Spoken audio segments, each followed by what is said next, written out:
Yo, welcome. Sebi says episode 5. Let's go. 5, right? Yeah, it's episode 5. Super juiced. Here with JQ, real estate genius. Me and JQ have been friends since I can fucking remember.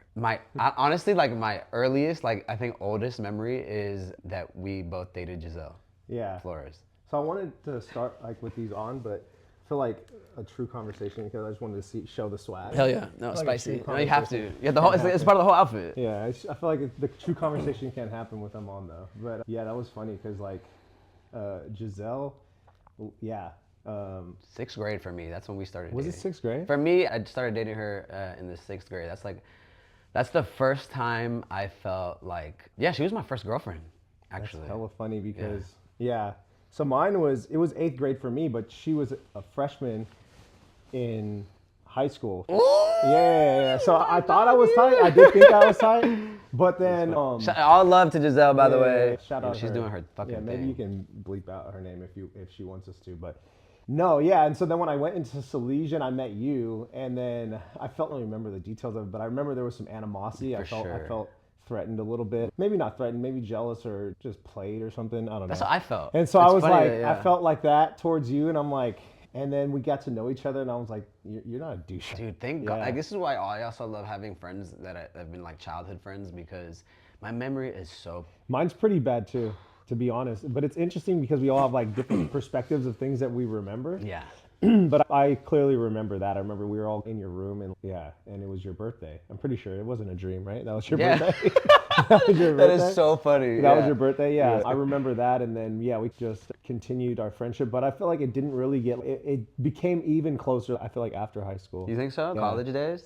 Yeah. Yeah. I feel like there were we obviously were like cool during high school and kicked it. But I feel like, after high school was when we got even closer. Yeah, I think to your point, we were like, I could see you and be like, hey, what's up, James? Like, it's good to see you. Because like we ran track together. So we ran track. Yeah. I didn't play soccer though. So like, I didn't have that same bond that like you, Akela, and Will had because you played soccer together. But like I played football. So me, Will, and Akela had like our football thing. And then you, Will, and Akela had the soccer thing. And then we all had the track thing. The track really brought us like we together, all had the you know track what I'm saying? thing. So I think that kind of all, it was the track for sure, including 90. Yeah. That was our bully. Yeah, man. Leader of the pack, making sure that we were fucking doing our fucking thing. Yeah. I remember one of the things that I really admired about you, and I think like it was like an admiration, like hate is the fine line, or jealousy is the fine line between love and hate. Have you heard of that? Drake said something. Drake said something like that, but I know that motherfucker got it from somebody else. There's no way he came up with that on his own. But but what I'm trying to say is, I think it was like a bit of that, like when I first knew you existed. I knew that you had dated one of the girls that I had dated, and I also thought you were super fly. Every time I saw you, like I felt like you had like you knew what to wear it with, and so I admire that about you, along with other things. And I think it was like the comfort that you had in yourself. What do you think? Like, it's just funny because I've come to realize that I was super insecure about myself, like coming into a new school where it's like bigger and I felt pretty confident with myself like at my little elementary and middle school, but like going into Salesian, and it's not even a big high school, but at the time it was like 500. Yeah, it kind of, but you have like multiple schools coming into one. Yeah. And especially as a freshman, like I felt like the bottom of the food chain type of deal. So I think it's natural for us to, as men or boys, to want to compare ourselves and like measure up and compete. Especially at that age. A human thing that we want to do, especially out of insecurity, which I've always been said, like I never thought of myself as an insecure person. Like I always thought of myself as confidence, but I feel like my confidence became like a overcompensation of like insecurities that I felt that I hated. I didn't like feeling like Sebastian was talking to my girlfriend. Like I didn't like that. So okay, how do I become, it like drives you a bit, I guess, to become better. Okay, what do I have to do to not be the little fish in this pond, right? So I think originally I was, similar. It's like, I don't like this guy. He's talking to the girl that like I love or whatever. And but then you realize that wasn't really like for you, or then you're like, oh, this dude's actually cool. Yeah. What would you say? So like another a very fond memory that I have of you, and one of the earliest ones that, like you said, was that a dream? Like, is it felt like so like almost like star-eyed, right? Yeah. Like this is like glitter around like that very small fragment of a moment that just is connected to who you are. Yeah. I remember going to your house and I was just taking a fucking piss, and I was washing my hands and I saw on your mirror, and I think it was the communal mirror, the one downstairs in the living room, and there was affirmations. It was like. I can't tell you verbatim what the affirmation said, but the concept was like, be happy, be your best, truest version of yourself. Yeah. And that's, I think, like one of those. I don't think it clicked just there, but I was like, this is interesting. Wait, I don't have this at my house, and I don't think it clicked till like later on. And I thought like maybe that's why James is, has his shit together. Or has that always been a part of your family? And who is the one that kind of instilled that? Or has that helped you a ton? Yeah, it's interesting. How can I say this? I feel like I've been blessed with this, like, pull towards or yearning towards, I don't know if it's like purpose or knowledge or like all the above. I feel like, so basically out of high school, I went straight to San Jose State. And I was going through there was a lot that I hid about my life. I covered up again through wanting to feel important. Like, again, I went to San Jose State and I was a little fish in a big pond. And that feeling again. I hated that feeling. Yeah. So what do I have to do to not feel this? Yeah, I don't want to feel this. Yeah. It's funny how our traumas like come back and Yeah. like slap us in the face again. Yeah, like those things that are those holes that you have, like that aren't filled with something. It's an interesting thing because it fueled me to do certain things, but I also feel like because of that, I've gone down destructive paths. So it's a weird thing where you don't have this void filled, which causes you to go do something, and it definitely has had benefit. It's created benefits in my life and like certain things, but it's also sent me down weird paths. So like you're saying, like there was a void there. You tried to fill it.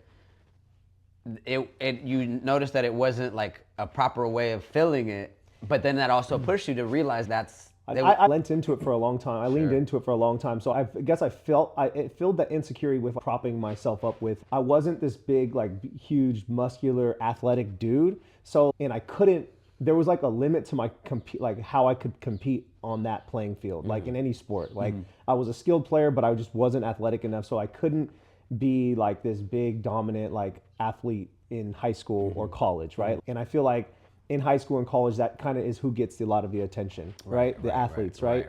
So I'm like, okay, I'm not really that. Like I could try, but that's just not who I am. So what can I do? Okay, I know that the girls like me, right? I know that I have a sense of style, like, so I became this, like, that became my facade, and then as I went into college, it became more about not only that, but then money and success. Yeah. So then I started leaning towards, okay, how do I become successful to have money so that I can use that now as my confidence, right? That could be your muscle. That could be my muscle, right? Yeah. So I started leaning into, like, school was cool and I was trying to figure it out and it was whatever. But then one of my buddies from college put me on this like multi-level marketing company. 5 links? Yeah. Yes, dude. Yeah, I was writing in my notes and I was like, there's something to do with 5? I don't remember what it was. And I remember you doing like this in a lot of photos. And he invited me to one of their like little meetings because they tell you, it's like, it's the same principles as anything else. It's okay, you go invite people and then we'll present to them and then they drink the Kool-Aid and have a time. Yeah. Mike, the video okay? Okay, cool. Thank you, brother. So I got invited to this little meeting. It was in like a little living room type of situation. And really? They presented the opportunity. Yeah. And I was just blown away. And I was just like, they were just speaking my language. Success, money, self-help, your development. Own development, your own destiny. And I felt so stuck and I wanted it. I wanted the quick success. I wasn't willing to continue to endure like what came from college, right? Learning, sitting in class, no money attached. It's just like a lot of work. And I felt like it just sucked. So anyways, I ended up joining this multi-level marketing You were company. how old at that time? Probably in my, like, maybe 23, 24? No, like 21, 20, 21 maybe? Oh, shit. Okay, yeah. Because I cut my hair at 21. Oh, you had the long hair, right? Yeah, I had long hair, and I cut my hair at 21, and that was around the time when I joined 5 links, and I started into this self-help, self-development. Because before that, I was just long hair, don't care, party, have fun, like get as good a grade as you can, but still just party, have fun. I'm not gonna lie. Can we backtrack to the 4? Sure. The faux, like, cause there was a lot. Even that shit, like, you know what I'm saying. I know you see it as like just stepping stones to where you got, to where you're at today. Yeah. 5 link, but I also admired the fuck out of the fact that you did that type of shit. It's funny because when I say that type of shit, I'm sorry, because I know you were into music. That's what I mean. Sure. I think music video. I see. So yeah, it's funny because now that I'm thinking back, the way that I'm able to determine where it was in my life was like, did I have long hair during the time, or did I not? So yeah, out of high school, went to San Jose State. How do I figure out, like, what do I have to do to be able to be the man here, for a lack of better terms? So first, I was like, okay, who else is like me? So that's when I already knew Troy. I met Troy during my orientation. Oh, is that the first time you met him? Yeah, okay. our freshman orientation. Your bond was so tight that I thought y'all knew each other prior. No, yeah, freshman orientation, met him, and then we became friends, and then I was with Zeke, and then we got into San Jose State, Roberto, and we were like figuring out. And then I met Lathan and Kuda and Shima. And these were guys that were similar to me. They were cool dudes, like I can tell by the way that they talked and dressed, but they weren't athletes. They came from other schools, and they were just there. They were similar to me, just looking for a good time and whatever. So cool how you were able to, because I remember walking around San Jose State and like one of the first weekends and trying to get into these parties, and we don't know anybody. Yeah. Like we don't know anybody. Troy knew his older cousin Osa, but the fitness Osa? Yeah. Oh shit. Yeah, that's Troy's cousin. No way. He knew Osa. I want you on the show, Os. Yeah, I do. Os got a lot of game too. For sure. We didn't know anybody. We felt at least for me, I felt weak, but we probably all felt weak because it's like we couldn't operate. Like we couldn't get in any parties. We couldn't do nothing. You guys weren't athletes. Nothing. So we knew some people, but I noticed them like trying to do the same thing as us, like trying to get into parties, So I was like, why don't we just join forces? Yeah, join forces. Be the clique. Yeah. After living in Joe West for 1 year, and then we all moved into CVB the next year, and then... What is that? It's like the dorms at San Jose State, so anyone that's gone to San Jose State will understand that. But after that, we moved off campus, and we had the faux. Yeah, the faux. Yeah, with the faux. And so it was just this apartment. It was 3 bedrooms, so it was me, It was Chima. hot. It was popular, bro. It was me, Chima, and Lathan. And it was just us 3 living there, but then our buddy Malcolm came and lived with us during that time, and then Kuda was, I think, in the dorm still, and then but he was always over, and then Troy lived next door. Are they all Bay Area cats, or do some of them come from out of state? Chima is from LA. Okay. Mm-hmm. But everyone else is Oakland, and Troy's from Sacramento. Word. Elk Grove, yeah. So Troy lived next door, and so we had this, like, we started to, after a couple years, like, we started to build this group of, we weren't athletes, we weren't in a fraternity. We considered like joining, because again, it's either you're an athlete or you're in a frat to gain access and influence and power. So we all dabbled in considering, but we just were like, no, we're just like us. Oh, into getting into a frat. Yeah. Oh, wow. Yeah, because those guys had parties, they had the influence, so we all dabbled, but it never ended up like being anything that came to fruition. And so we just decided we're just gonna all be together and continue to do this. So we started throwing parties. So was it like a discussion you guys had and you were like, yo, or was it the part that almost like you guys like, we're gonna make our own frat outside of the natural tradition of what a frat basically, is? Yeah, basically just ended up, I guess that's a good way of putting it. That basically ended up being like what it was. Like we just were like, you know what, forget it, we'll just stick together.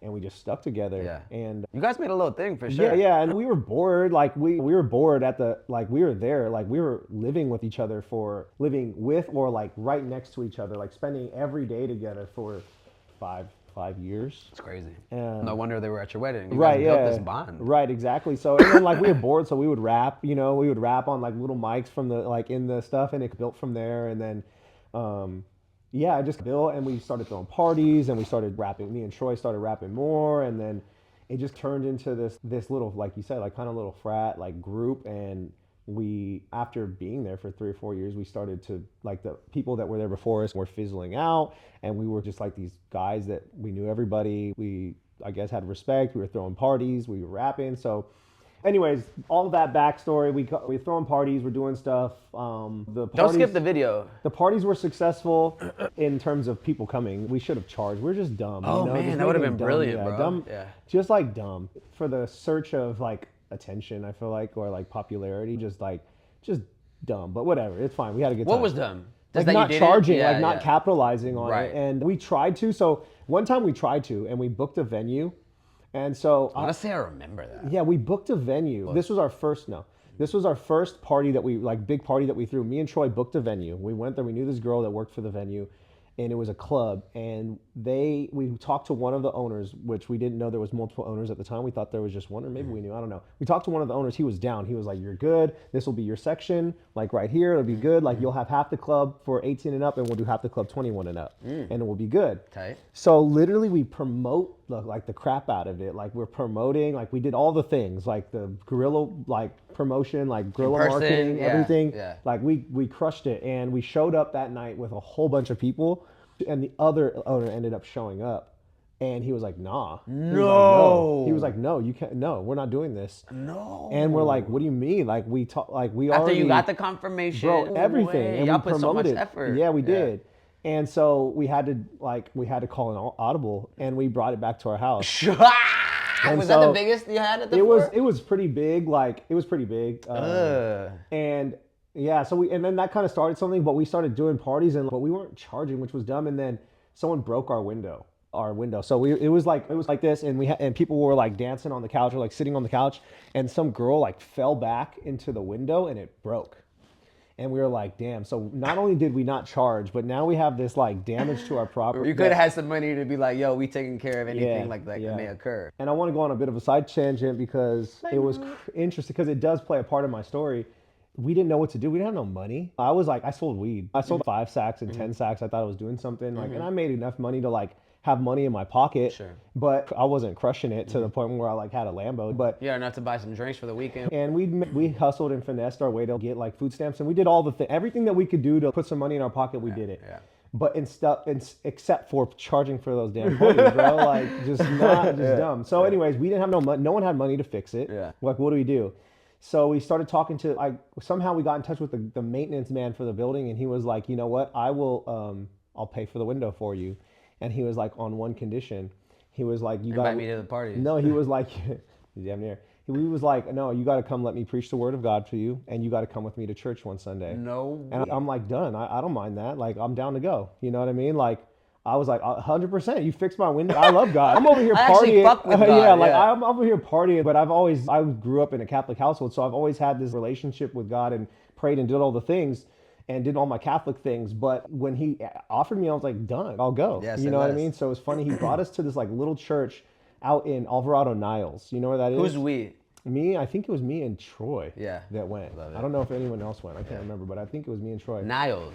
Alvarado, Niles. So it's in the back of Fremont, and it was that place is gorgeous. If I'm not mistaken, the original Hollywood. That's where they used to film a lot of the old. A lot of wood decor, right? Yes. Yeah, it's amazing. So it was this little baby church in Alvarado, Niles, and the thing that I remember about it the most, it was so small, was there was this lady that had the most beautiful voice, and she was sitting it was little pews. I was here. She was sitting behind me, and she had the most beautiful voice, the most amazing angelic singing voice I've ever heard. And I'm like, who is it? You would think somebody with that type of voice would be in a mega church or something, or whatever, or Naming Lights. Yeah, Naming Lights. But she was at this little baby church, and I remember looking back, and she was just this for lack of better, she was just very overweight lady that didn't do a lot of moving, just was chilling there sitting, but had the most angelic voice. And that's what I remember the most about that church, which was interesting. So then we kept going. We praised God, he fixed it. We didn't have to pay for it. It was all good. We were on our way. Do you feel like that was a seed for later on, which we will get to? Yeah. But do you think that maybe that was a plan? Yeah, I think that was yes. Yes. Amongst many others. But yeah, that was a very clear one that I remember. And then continued to operate. And then in comes 5 Links. Yeah, yeah. So I got invited to the presentation. I sat down at the presentation. I talked. I'm blown away by what they're saying. Yeah. What made you, again, remind us, what made you get to the 5 Links? Because again, rapping, music, you know what I'm saying, the 4. I'm selling drugs, I'm rapping, but I'm I still have this urge for more. And I'm just doing shady stuff for money. Sure. The influence that I had on my life was either selling drugs, pimping women, or getting money out of women. Yeah. That was the Bay Area. Yeah, just the influence. Yeah, what's up? AOB, that's what it was back then. Especially for us here in Richmond, that's what it was. Yeah. Or wait until you're done with school, start, work your way up Get in a 9 corporate to 5, America. you be And a I was just like, supervisor. I wasn't having none of You that. never I was never with about that Yeah, ever. right. Another thing I admired about you. I never was about that. And so then I go to, So 5 links. I go to my buddy AJ, shout out AJ. He was like very mature compared to us during the time. He was our same age, but he like got married early. He had a really good job early. He was the one that was doing college right. Yeah. Doing So what, he approached you or He something? was my buddy, and he was like, "Hey, come to this thing. Like, I want to show you an opportunity to make some money." And Yeah, I'm like, you were like, fuck you. "You kidding me? Like, yeah. say I less, like that I'm shit. there." Yeah, right. So I show up, and they're just speaking like all this stuff I never heard, all this self-help speech that I've never heard before. And so I was blown away. And then I went to the other big meeting that they had in Hayward. They were having them in Hayward, and they were just talking all the same, like just self-help. When you can hear someone that's read all the self-help books, like they use the one-liners, they had it all, right? And I was just like, I want this. This is an opportunity where I don't have to sell drugs. This is an opportunity where I don't have to get money out of women. This is an opportunity where I don't have to wait and do corporate America. I can control my own destiny. I can be the one to control like my income. You loved that. I love that. I love that idea. So I started. And they had a step-by-step plan, which was great too. They were like, we'll teach you how to do it. So every week they had these meetings where they encourage you to invite people in to share with them the opportunity. And hey, this, I want to share this with you. They told you what to say, how to say it. And so they had one side of they had this office space in Hayward, that one part of the space, they would share the opportunity. And the other part was like honing skills. So like the people that were in it would be over here honing skills, talking about self-help, and the people over here would be presenting the opportunity, which is just crazy. I don't know. In what way? It's just Why? nuts. It just reminds me of church. The what? Like almost damn near like the principles. I don't want to say brainwashing, but like it is brainwashing, because I feel like we are like hardware with software, like we are programmed, like for sure. And so it is a bit of brainwashing, but it wasn't like a bad thing, because you're learning success principles. Right. So it was just like I was down to learn success. And if you're gonna do it fully, like I was down to brainwash myself with successful ideologies. And so like I was all in. Like I was like, I guess I'm the type of person, when I commit to something, I'm like all in. I'm not like a half-hearted type of person. So I started reading the books, I started doing the things, and I built a team. I started inviting a bunch of people. I'm like, I guess I'm that type of person, like evangelist, promoter, I don't know what you want to call it. I'm this type of person that once I grab onto something, I invite people in, because I love people. It wasn't necessarily it was for selfish gain, but it was also like, hey, I have this thing that I truly believe that you guys would be able to see success from. So I want to bring you in. It wasn't just, I'm going to fool all these people because it's going to make me rich. Right. It also felt rewarding. It felt rewarding. Hey, I know this is going to work for me. I feel like it's going to work for you. So I was calling all these people in. I started growing my team, and I just never made money from it. And so, and you have to pay every month to it. So it's just like, it wasn't fruitful in the terms of finances, but it was super fruitful in terms of the knowledge that I gained, the wisdom that I gained through it by reading all the books. And so that's where those like affirmations came from. Like they talked about affirmations and all these things. And so I printed out those affirmations and I put them on my... It realigned you. It was needed. It was something that I wasn't learning in school. I was just learning how to be a slave in school, basically. But I was doing engineering, so I was learning like math and science and some pretty like stuff, yeah. But this side of things was like more psychology, selling, marketing, and I learned a bunch of stuff. And so it was funny. So this is another part of my story. So as I got towards the end of college, I was told that you're supposed to get an internship. And so I started like applying for internships. But I didn't really want one. Like I was so focused on this business that I was growing. Was okay, so 5 Links was during college. Yeah, it was during college. Okay, and then you said towards the end you have to get an internship. But yeah, because I was like, I started 5 Links and I loved it, and I was growing mentally and like in the business, and I was putting my heart into it. And also doing college at the same time, passing my classes, doing my stuff. And like towards the end of college, you're supposed to get an internship, right? That's just what you're supposed to do so you can ease your way into corporate America. To the workforce. And so I remember one time I applied for Genentech, and I had an interview, and it was for like some maintenance engineer. Basically, I feel like it was probably just like an elevated janitor. You'll probably find this funny. I don't know if I've ever told you this story before. But I go and they're interviewing me. And so we get to talking, they show me around, they get to talking. They're like, one of their questions was, so like, what would be your ideal position at Genentech? And so here comes like young 22, 23-year-old James, fresh out of 5 links, like still doing it, but so in my mind, I'm like the greatest entrepreneur in the world because I've learned so much. What's your ideal position? And I was like, I want to be the CEO. And they looked at me so crazy. No way. They looked at me so crazy. They're like, here I am like trying to get this glorified janitor position. And they're like, what's your ideal position here? I'm like, CEO. Yeah. Straight up. Straight up with a fucking like stern face, like, yo, I'm being for real. Like stone cold, like straight up CEO. And they're like, looked at me crazy and they're like, no, you don't want to be that. And I was like, yes, I do. And they're like, it's a lot of responsibility. I was like, I want that. Yeah. And so, safe to say, I just didn't get the job. They told the CEO at the time that he's gunning for your job, bro. He's the janitor, and I get the job, bro. Yeah. I didn't get the job, but so that's what kind of led me into real estate because I'm like, I felt like that confirmed for me that I didn't want to be in corporate America. Like when I said I wanted to be CEO and they tried to talk me out of it, I'm like, oh, I love that. I'm like, nah, like I don't want to be in corporate America. Why would I want to be at a place where they're talking me down like, out of greatness? Exactly. So I'm like, I don't want to be here. Yeah. And that's what got me into real estate. So my mom had been in commercial real estate forever. She got basically laid off in the crash.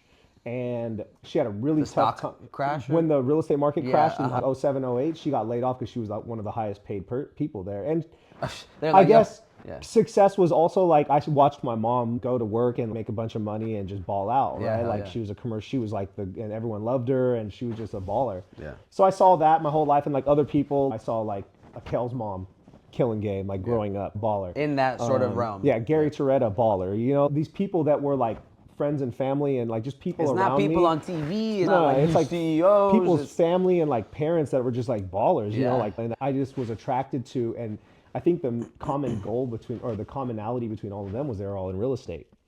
And when I was like done with corporate America, I was like, my mom was actually had gotten back into the real estate market he's an agent and she was doing residential. And I'm like, Mom, I want to learn real estate. How was that for your mom to hear that? I'm sure she was happy about it. I'm sure she was like proud, like that I'm sure she wasn't proud that I spent 5 or 6 years at San Jose State, like studying engineering, and then going into, but I had got them into 5 links and they saw my transformation and in terms of like my mindset and everything. So she was just like, I know you'll be successful, like with whatever you put your mind into.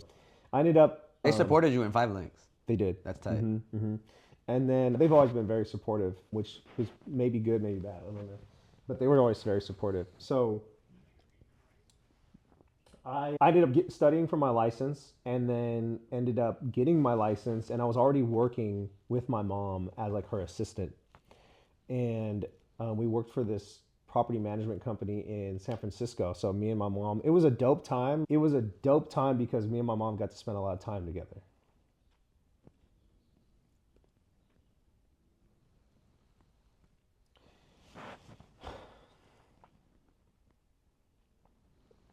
Not bad.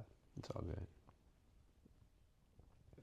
It was a dope time because we got to spend a lot of time together.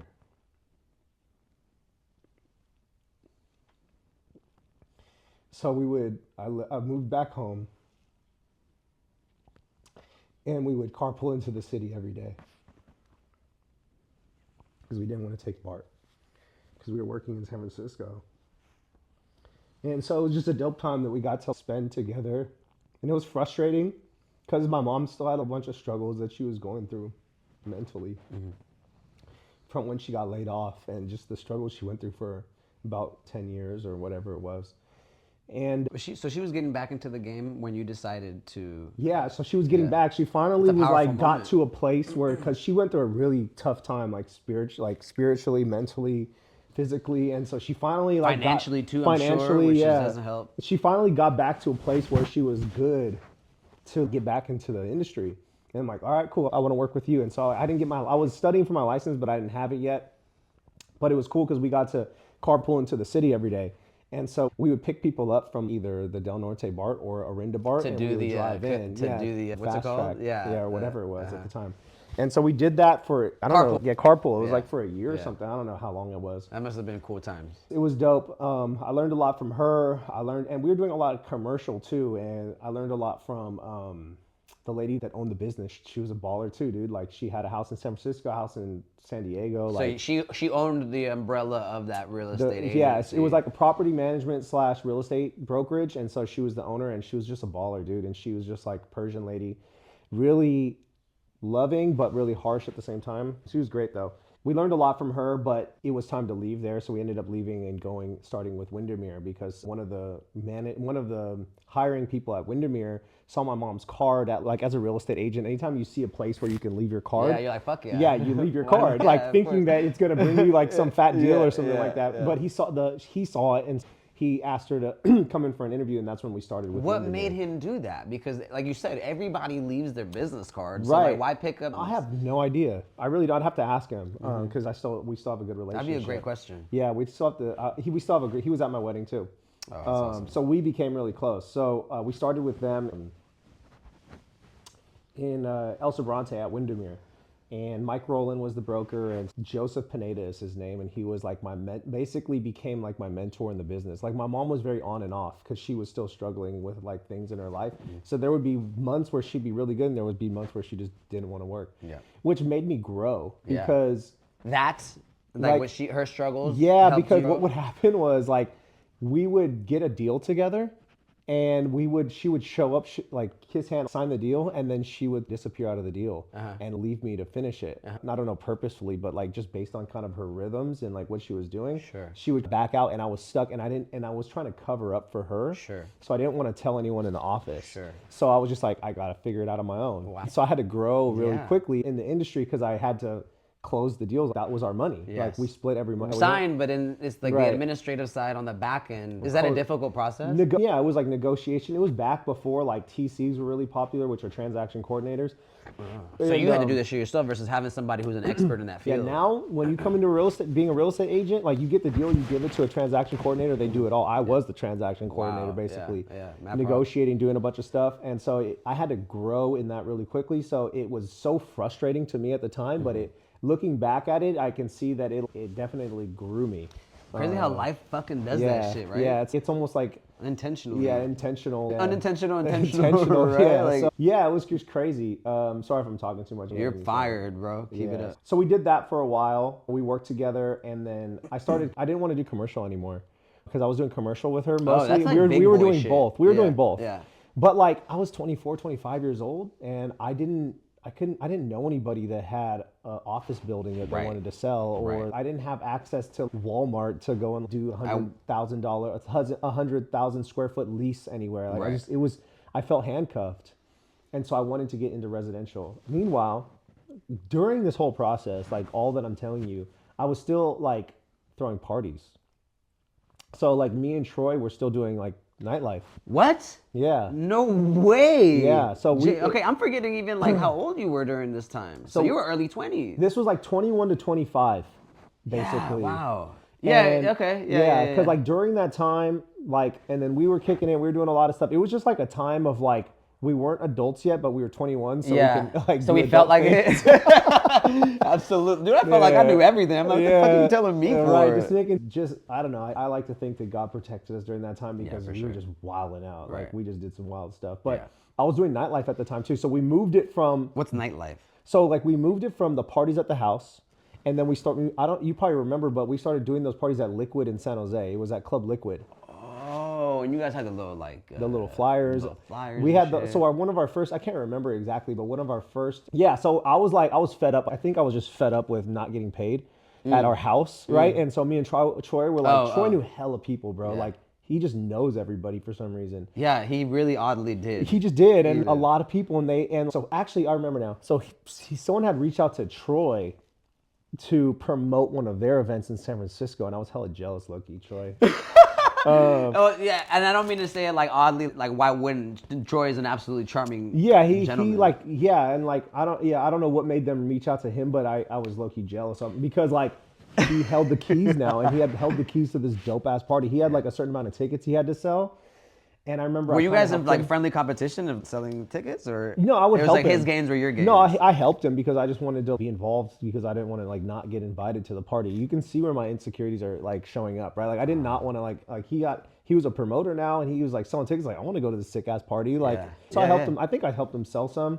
But I was jealous that they were like reaching out to him, and I felt, damn, like he's cool. I want to be like, the fucking man. Yeah. What's up? So like he started doing that and made a little money, I think. But then he also had access to the parties, and we went, and it was just tight.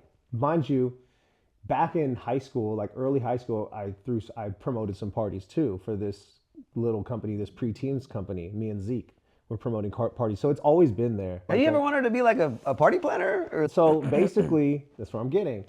So basically. Love it. Yeah, so that wasn't fruitful. We got played by this older gentleman. He kept all the money, which maybe he deserved to keep the money because we were just kids promoting.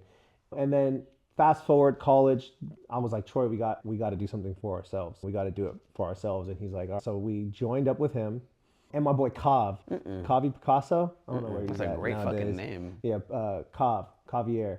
What is that? Is that a? It's my boy. It's his Cavier, though, his like name. His name is ethnicity. Cavier. He's a black guy. Oh really? Yeah. He's from around here. You've met him before for sure. Javier is a sick name. He was young, but he had this P. Diddy mindset, bro. He thought he was Diddy for sure.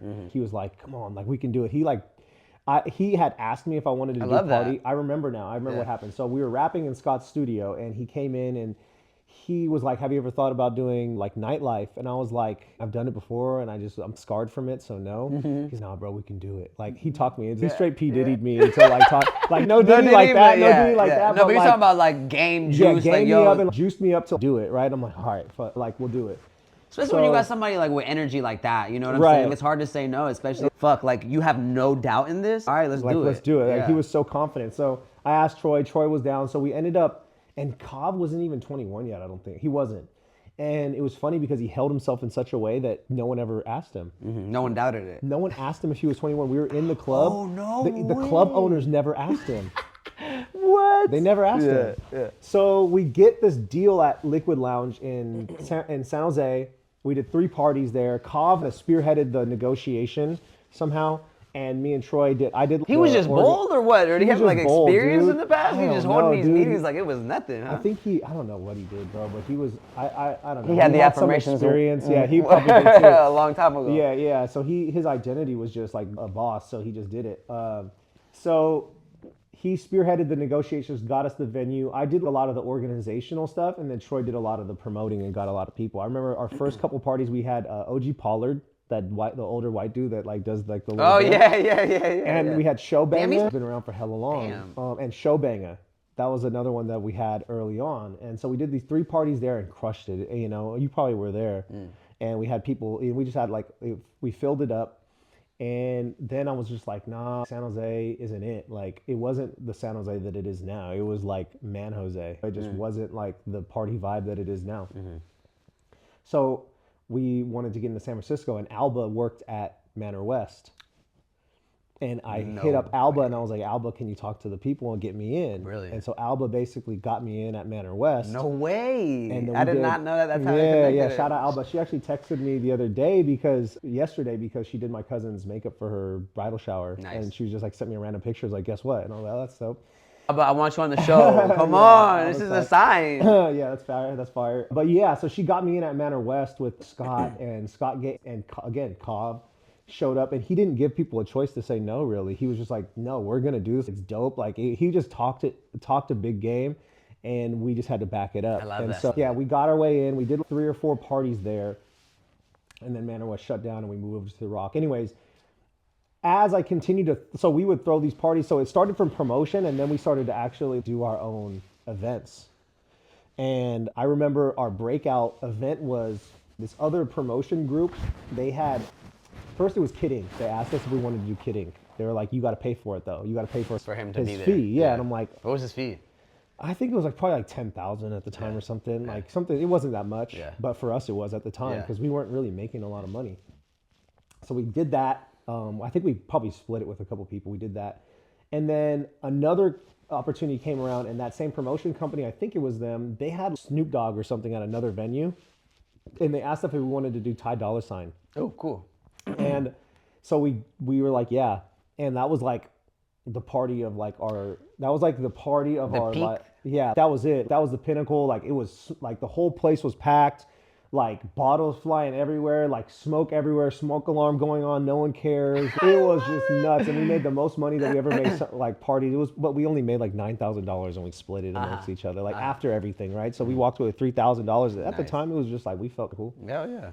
Anyways, I was learning all these marketing tactics through like Facebook ads because I was like bright, running ads on Facebook, getting people in, like building a database. These are just like things that I probably should have been learning in college, but I was just learning through doing this. Wow. Learning how to market, learning how to grab data, keep it, and then send out email blasts to invite them to my next party. That's fucking crazy. Like you weren't sitting down in a fucking classroom desk taking notes. You were like, you actually did the action. Yeah, with money behind it too. And I had my own money behind. I didn't even have money. I had my own money behind it. And I just learned a ton about marketing. And like we started doing videos. We had videographers and photographers coming in, making little sizzle reels or whatever to promote. This was back in 14, 15, 16 maybe. Yeah. Like not when it was as hot as it is today. Yeah. And so we were like getting video, promoting it on Facebook, running ads behind it, like picking demographics and just doing it, whatever, just figuring it out. Yeah. So I didn't feel confident in my commercial real estate marketing. So I went over to residential because I felt like, okay, I can probably market to more people because everyone wants to live in a house, right? If they don't live in a house, everyone wants to live in a house, right? Mostly, right? And so I was like, I'm going to take the marketing that I learned from the club and I'm going to start using it for real estate. So I started doing a lot of social media for my real estate business.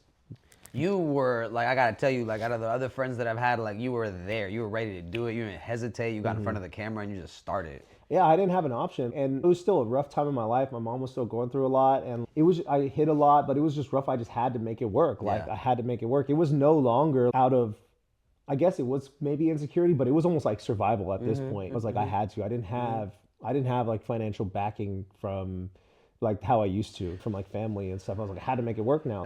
I'm an adult. I'm becoming an adult now. I have to make it work. Yeah.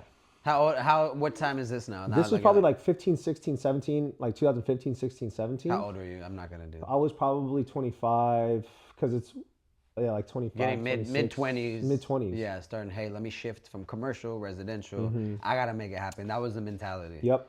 And so I started doing that, just a bunch of stuff on social media, just like video and showing like market data and just trying to be creative and using what I saw people doing in other industries and just using it to try to build my career. And I did decently as a solo agent. I did decently, and I was just like growing and trying to figure it out. And along the way, like people helped me. Like I remember Osa blew up. This was later on, but Osa blew up on Instagram like during COVID. Yeah, right. Was that COVID?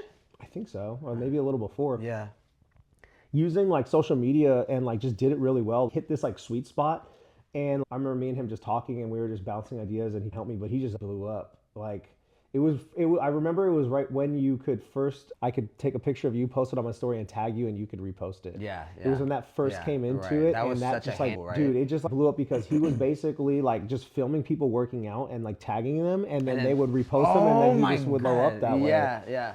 That's how I blew up my Baba Sebas account. Okay. It was like it was like a curated version of what I liked and what I saw from people, and I would shout them out. Right, I would literally just be like, grab their post, repost it, photo, caption, and I'd put via so and so. But I did so many people that they started then posting something of mine and doing the hey via Baba Sebas, especially if I had done somebody several times, they would then do it and so they have had to like return the 300K. Yeah, they totally did. And I was just like, holy shit, this is really blowing up. Yeah. But that's amazing. Yeah, he did that. He really fucking executed when that came about. He did. And I was trying to do stuff like that. But yeah, I basically built this solo agent career off of social media, video, for just content back when it wasn't super popular, like when not South Park makes fun of us all the time and like other industry. We get made fun of as an industry for doing like all the content, like I'm an agent and hopping out of the nice car and showing this beautiful house. Like everyone, it's so easy for people to hop in the industry and do it. But I do want to pat myself a little bit on the back for doing it in a time when it wasn't super popular yet. I feel like a little bit of a founding father. You can clap back at me for that, but I did felt like I felt like it too, for sure. Yeah. So built that career and then just. So now, do you have your own real estate agency now? Yeah. Shut the fuck. So it's like yours. Not only mine. Yeah. So me and Akel started working together. Like he was doing insurance for a while, and like his mom wanted to get him into real estate. And you probably might have him on here at some point. I would love to. Yeah. His mom wanted to get in real estate, and I was like already doing it. I was like, bro, yeah, just do it. It's all good. Like you'd be great at it. So we started working together, doing stuff together, selling some real estate, and we had this deal that came up. Sorry, just to go back. This is when you decided to go resi. So this was full resi. I'd been in resi for a couple Already? of years. Yeah, like Yeah. I was done with college. I walked the stage, never got my diploma. Like, Really? Because I had to retake chemistry and I never retook it. And you never retake it? So you don't have your 'Cause diploma I was right already, now? No. Let's go! I was already making money, so I was like, I'm not going back. I told myself that I would, but I was like, I'm not going Is it back. literally if you just take one class, then you would get it? I don't know if that's still true, but that Yeah. was true for Yeah. a while, yeah. And I was already making money, so I didn't care. fuck it.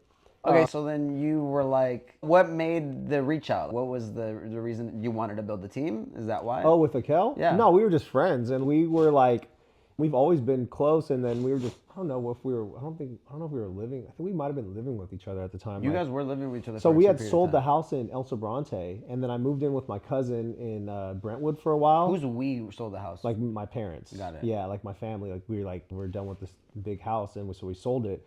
And I moved in with my cousin in Brentwood, and Akel had reached out and was just like, "Hey, do you want to try to get a place together?" And I'm like, "Yeah."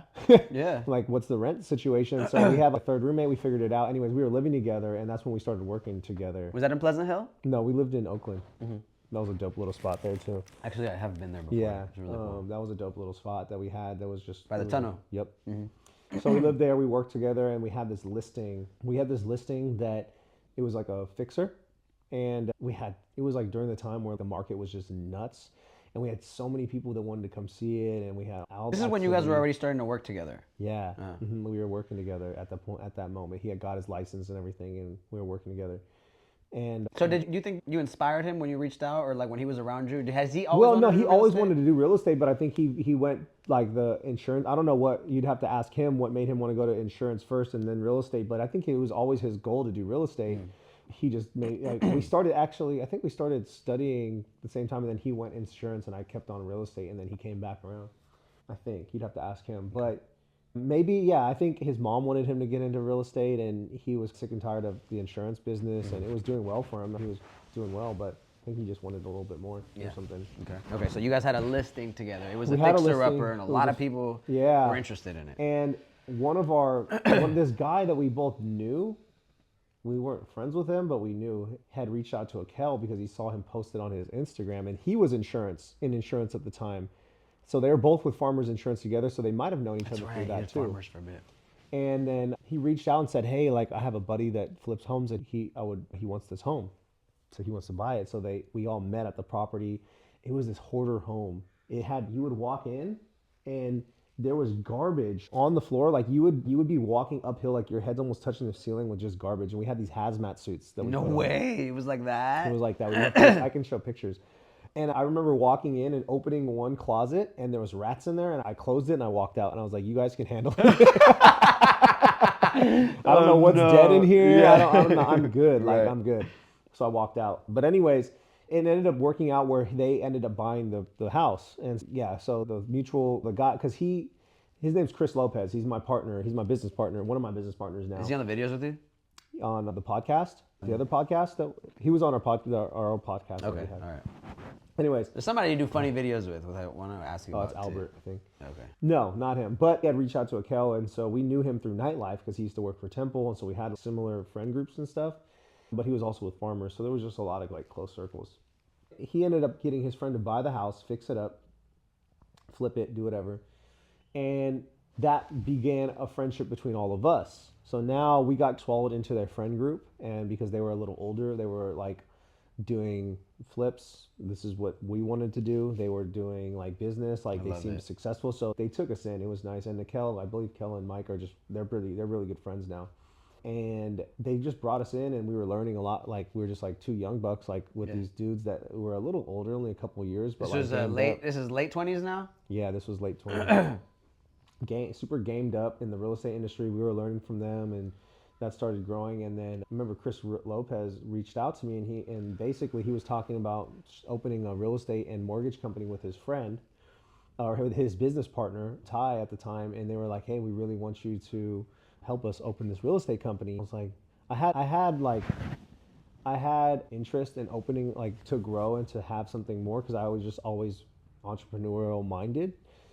But I was a little scared, to be honest, because I had never managed anybody before. So I was like, dang, if I start a team, like, how am I gonna get people to join the team? Is that what they asked you to do? They were like, we're gonna start a company. We want you to start it with us. And I'm like, how am I gonna get people to work for me? I've never managed anybody before. Like, it was scary to me. So I said no. Oh, really? I You said no. I said Yeah. no. And they're like, and they kept working on me though. They're like, come on. I'm like, Oh, I love was that. like, I'm doing good. I'm making money. I'm hitting my stride, doing this thing on my own. I want to, but I probably acted like it was just not like the right thing, but I was really just scared. Yeah, yeah. And so, But they believed in you. yeah, they believed in me. And so one time they were like, okay, we get it. You're not going to open up with us, but we want your opinion on this brokerage that we're thinking about partnering with. So I'm like, okay, I'll come. And so I showed up at their office in Pittsburgh, and this guy walks in that's going to present to us their brokerage and do like a pitch presentation. And so brokerage, what does that do for, like, why would you guys want to have this guy? Yeah, so in California, when you become a licensed sales like agent, like a licensed salesperson, you have to hang your license under a brokerage.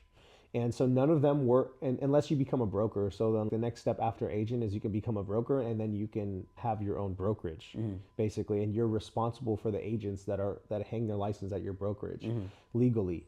So you're basically having to make sure that all they're practicing is legal. And in the timeline of selling a house, what does the broker do? The broker doesn't, I don't know technically exactly like what the broker is supposed to do, but like if there's any like legalities to like what they're exactly supposed to do, but I know that it's the paperwork and making sure that agents aren't doing anything illegal. They're operating ethically and doing all the stuff. So making sure the paperwork is all good. Got it. And so stuff like that. Yeah, stuff accounting, some stuff like that. And none of them had their broker's license, so they were looking for like a brokerage to just like partner with. Yeah. And so this guy came in to pitch the brokerage, and because you can start like teams underneath a brokerage, but it can still be white labeled as your own company, basically, is basically what Rise Group is now. But they came and presented the brokerage. It was Radius, and the guy who was presenting brought someone with him, and he was his ex-business partner. His name was Chris Strange. And they were running a team with Compass for a long time, and they decided that they were going to dissolve the team. And so he went to go work with Compass is another real estate agency. It's another brokerage. Yeah, it's a big brokerage. Okay. So they both split their team up. He went to go work with Radius Corporate, and Chris was still with Compass at the time, just operating on his own. But he brought him with him. And so we all sat down at this table, looked at the brokerage, and after they were, what do you guys think? And I was like, okay, it was cool. And then somehow they got on the topic of Chris and I just dissolved our partnership, and he's looking for someone to start with. And James, you were looking for someone to start with. So why don't you guys do it together? No way. Yeah. And so I was like, was this like a surprise attack? yeah, it was like an arranged marriage. Like, you guys are married. Like, I hope you think he's hot because you guys are married now. Oh, that's so funny. And so lo and behold, at the end of the day, they were like, secretly we were just trying to get y'all together. Yeah, I don't know if it was purposeful or not, but it ended up feeling that way. Yeah. But to this day, I don't really know why he said yes, because he really didn't have to. Like, he had just ran a team with Compass with 20 agents or something crazy, like, for however long. And he could have went and found someone that's better than him or that's done it like him or whatever the case. And I'm just this solo agent that just does stuff. I'm good with Instagram and stuff, but he didn't have to accept. Yeah, right? Like, right. He didn't have to. Yeah. But he said, sure. Yeah. And I felt confident because I'm like, okay, this guy has managed people before, so I'm good. Like, he can manage, and he was bringing people over. Yeah. He had like 5 or whatever agents. So it wasn't the stress also of having to build the team. You already had something prefab. Mm-hmm. That's cool. And so we were, and then more confidence to be like, yeah, fuck it, let's get this going. Yeah, exactly. Okay. So we came together and we're like, all right, let's just do this. This was 2021, and that's what birthed Rise Group. And Rise Group initially was like Rise Group with different sub businesses that dealt with the real estate industry. So we had real estate, which was me and Chris Strange that were managing that. There was mortgage, which is Chris Lopez and Ty Pham. There was insurance at the time, which was really just Farmers Insurance. So they had their people there. And then we had like construction, And then we even had like athletic instruction. What? And then we even had like athletic division Shut up. because we had a big gym in the back of the office. So like we had like trainers training back there. It What was the nuts. fuck? It was like the tail end of COVID, like when Yeah. all the gyms were shut down and Yeah. stuff. So we had this huge, they built this huge gym, half court. It was dope. It was pretty dope. I We would love hoop back that. there and we would work Wow. out every morning. And so that's what Birds Rise Group, and we were out of this Pittsburgh office, like just figuring it out, grinding it out all together. And it went well because the market was doing well and the interest rates were low. And so we were making good money. We had a podcast studio. We started filming our podcast. Was it Rise Podcast? It was Together We Rise podcast. Yeah. So, yeah. We've been talking about getting it back. And that was picking up, like, that was starting to get traction. And I remember it was like, I would even go, like, my wife, she was funny because we would go somewhere on an airplane and people would like, hey, aren't you? No. I love that. That is so funny. So it was like gaining traction Yeah. and everything. We were making money. We built this huge podcast studio. It was beautiful. It's a really nice studio. Yeah, it was beautiful. I And like, loved we it. had 3 cameras running at the same time. We had all the things. Yeah. And then rates, I think end of 2022, rates, it was 22 or 23, rates shot up and everything, the market stopped. Yeah. And we weren't making money anymore. When shit was fire, like your podcast was popping. You had Everything was popping and construction, insurance, brokerage, mortgage, everything. so forth. Yeah, and we had started building up. We were catching momentum. Fuck. And then rates shot up, like the quickest they've ever shot up in the shortest amount of time, like ever. Ain't nobody was fucking with No housing. one was buying houses. Yeah. And so we had a huge, like we were spending we were like burning through cash, including the podcast. That's why we stopped, because it was so expensive every podcast to produce, and it was a lot of work, and there was no fruit coming from it because it was just no one was buying. Like you can't buy yourself out of, what I've learned through that is you can't buy yourself out of just the terrible market. We were trying to buy our way out. We were trying to spend money, so we had all these. We were trying to buy leads. We were trying to do all this because we had money, a little bit of money. Yeah. So we were trying to buy our way out of it, and it was just burning through cash.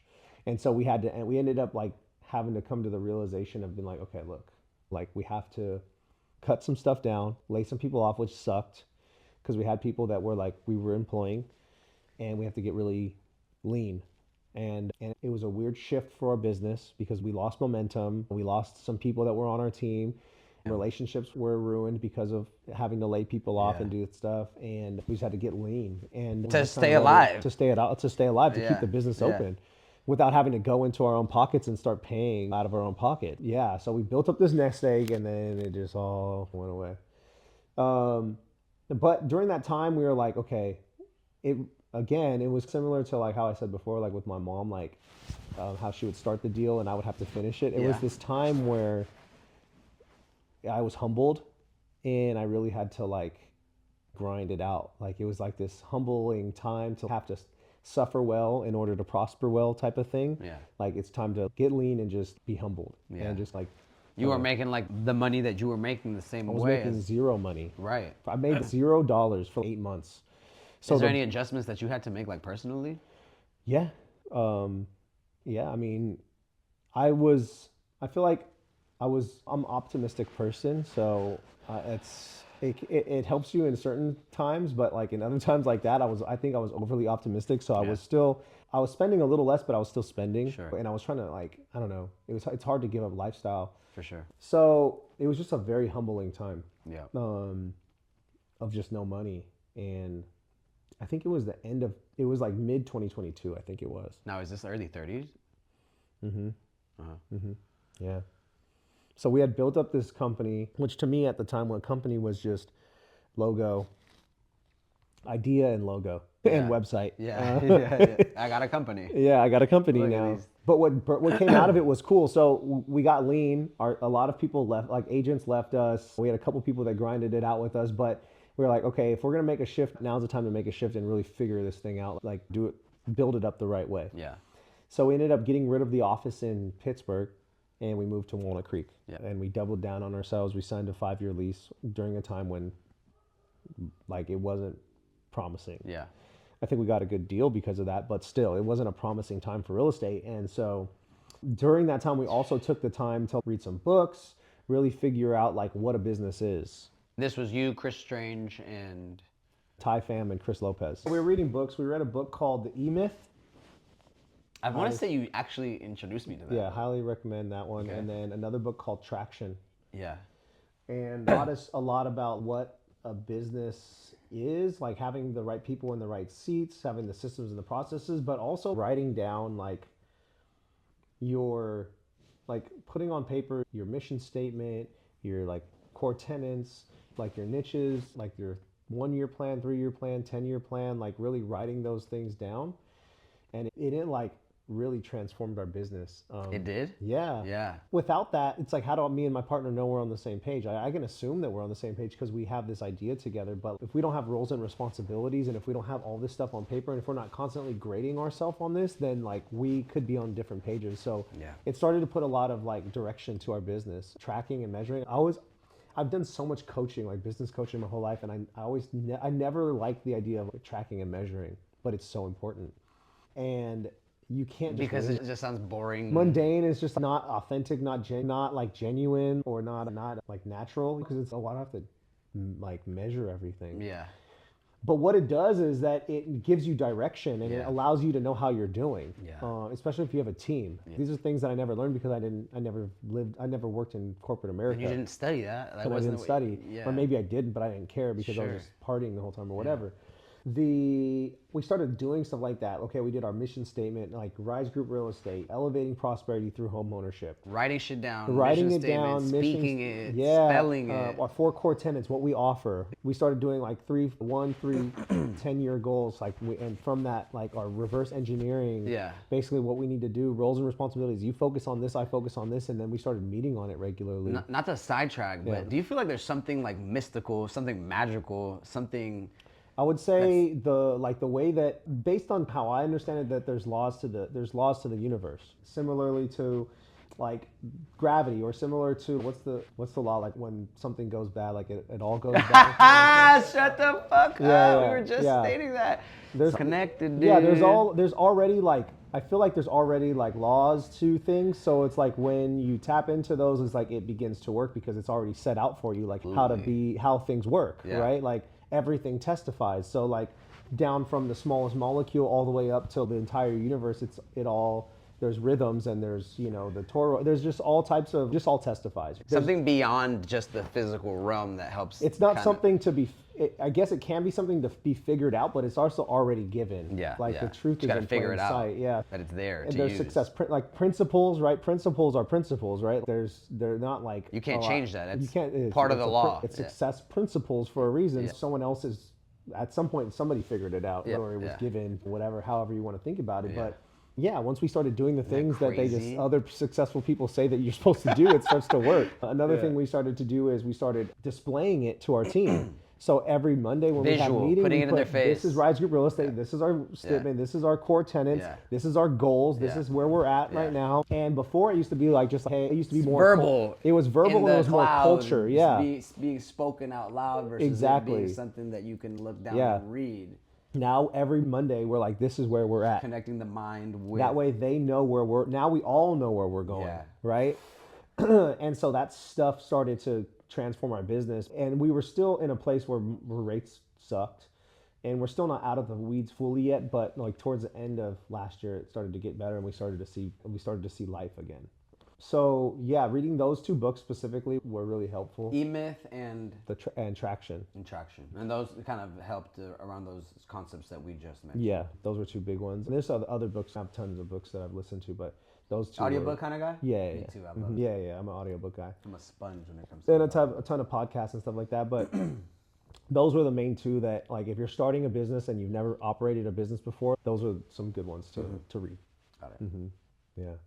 So where are you at today? Like you had your fucking, not a downfall, but it was definitely like a drop in the growth, right? I think our life is us spiraling upwards, right? Like we're always gonna have dips, but we're gonna have peaks. But at the end of the day, we're gonna keep on growing and going upwards. Yeah, that makes sense. I've heard it before, like a J curve, like. You have to dip a little bit to go like up, and then you plateau, and then you dip again a little bit to go up. Exactly. So it's like, I've heard it like that before.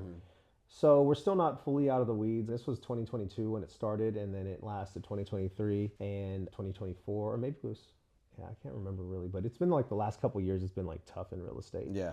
But we've been able to start to build the team back. We had 2024, we hit our goals. I think it was 100, our goal was 100 transactions. And so we hit 100 transactions. The goal was like 75 mil in production. So we hit that. So for this year, we just doubled it because we think we can. So yeah, and so that's where we're at now. We're in 2025. There's still a lot to learn. There's still a lot to get better at, and we're still getting through it. And this year's off to a start, a little bit of a slow start, but it's off to a start. And I'm just learning a lot about just like managing people, how to lead, how to be a good leader. And yeah, that's where I'm at now in terms of the business. Nice. Yeah. That's amazing, bro. I can't believe everything that you had to go through to make the person that you are today. And it all needed to happen. Mm-hmm. Yeah, I would say that I definitely learned a lot through each season and tried to do my best to leave certain things in those seasons and then pull the things that I needed to pull into the next season. So it's all about these seasons of life. I've had a lot. Yeah, I've had a lot.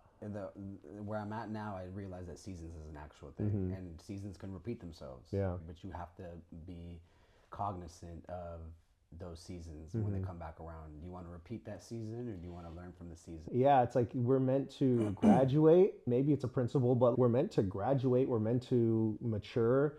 You don't stay a kid your whole life. We're meant to mature. We're meant to graduate, and you could do your best to try to hold on to a certain season because you really like it. But after a certain Really pleasurable. Yeah, after a certain like moment or after a certain amount of time, it doesn't become. It's not like cute anymore. It's not like cool anymore. Yeah, like for a certain season, it might be the coolest thing ever. People might praise you and all, but like you might hold on to that season. When the classic in movies, I used to throw pigskin across those men. Like I was the man in high school. Like no one likes that guy when he's. You might have been dope in high school, but no one likes that guy because he's still holding on to that season, right?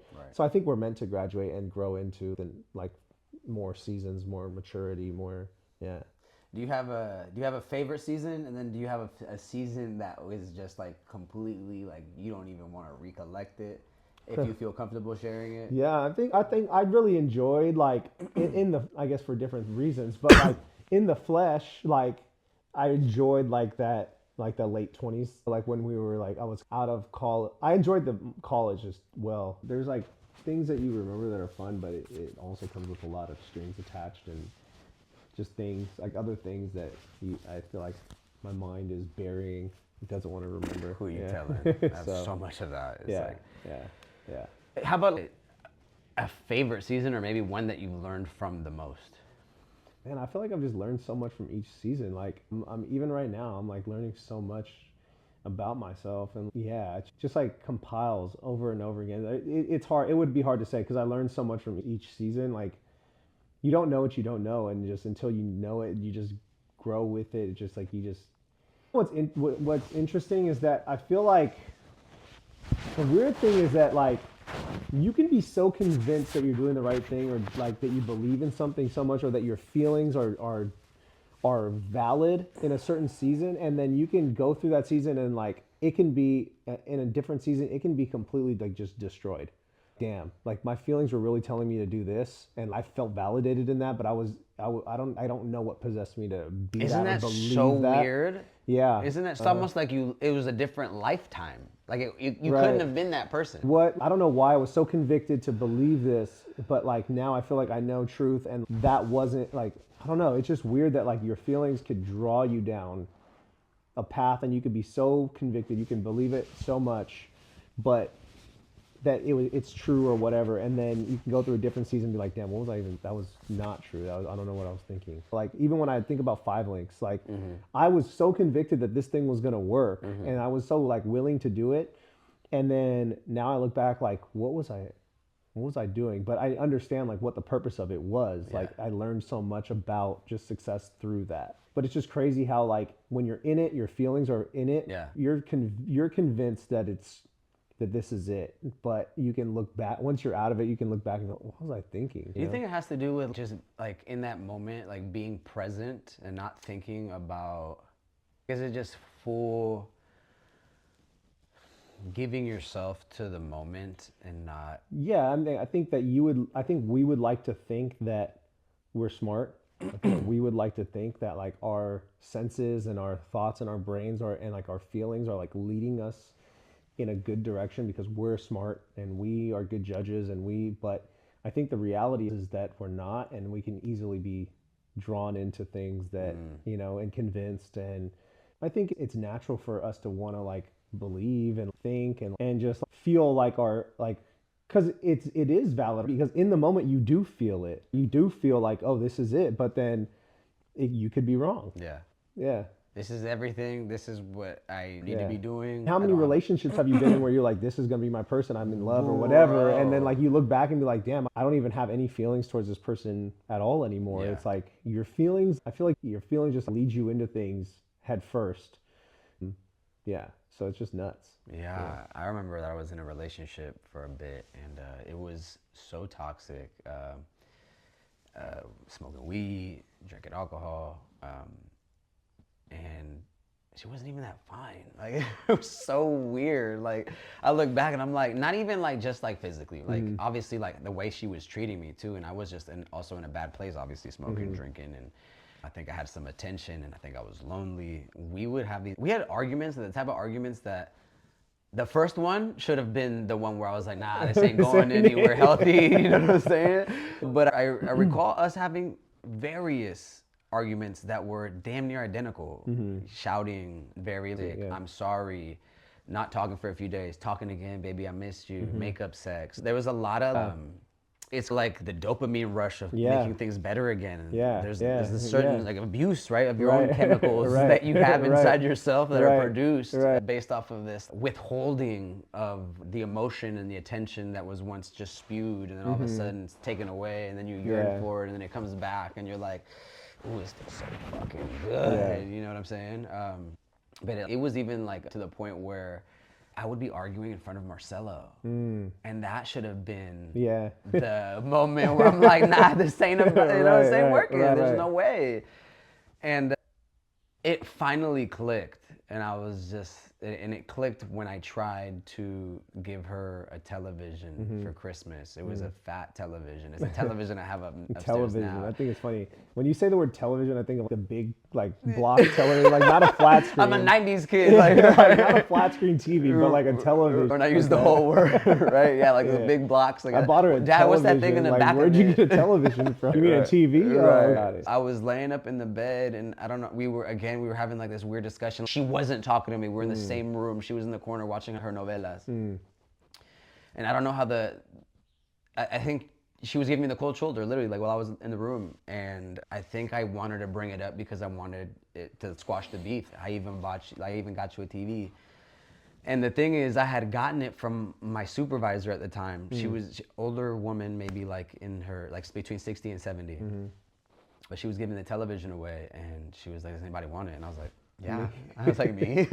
I was like, I hella want it. No shame. Yeah, no shame at all. She was like, for free, take it. It was huge.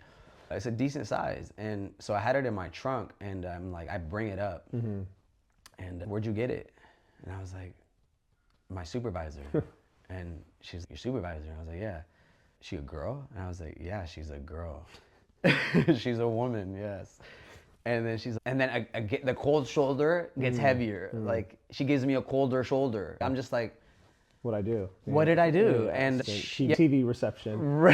I'm sorry, your television is like the size of a cereal box. Like, I'm just trying to upgrade your life a little bit, shorty. You know what I'm saying? And yeah, she got pissed. She got pissed that I got a television from a woman, and I was trying to gift it to her. Yeah. And there was as you can tell, like there was a ton of like jealousy, toxicity.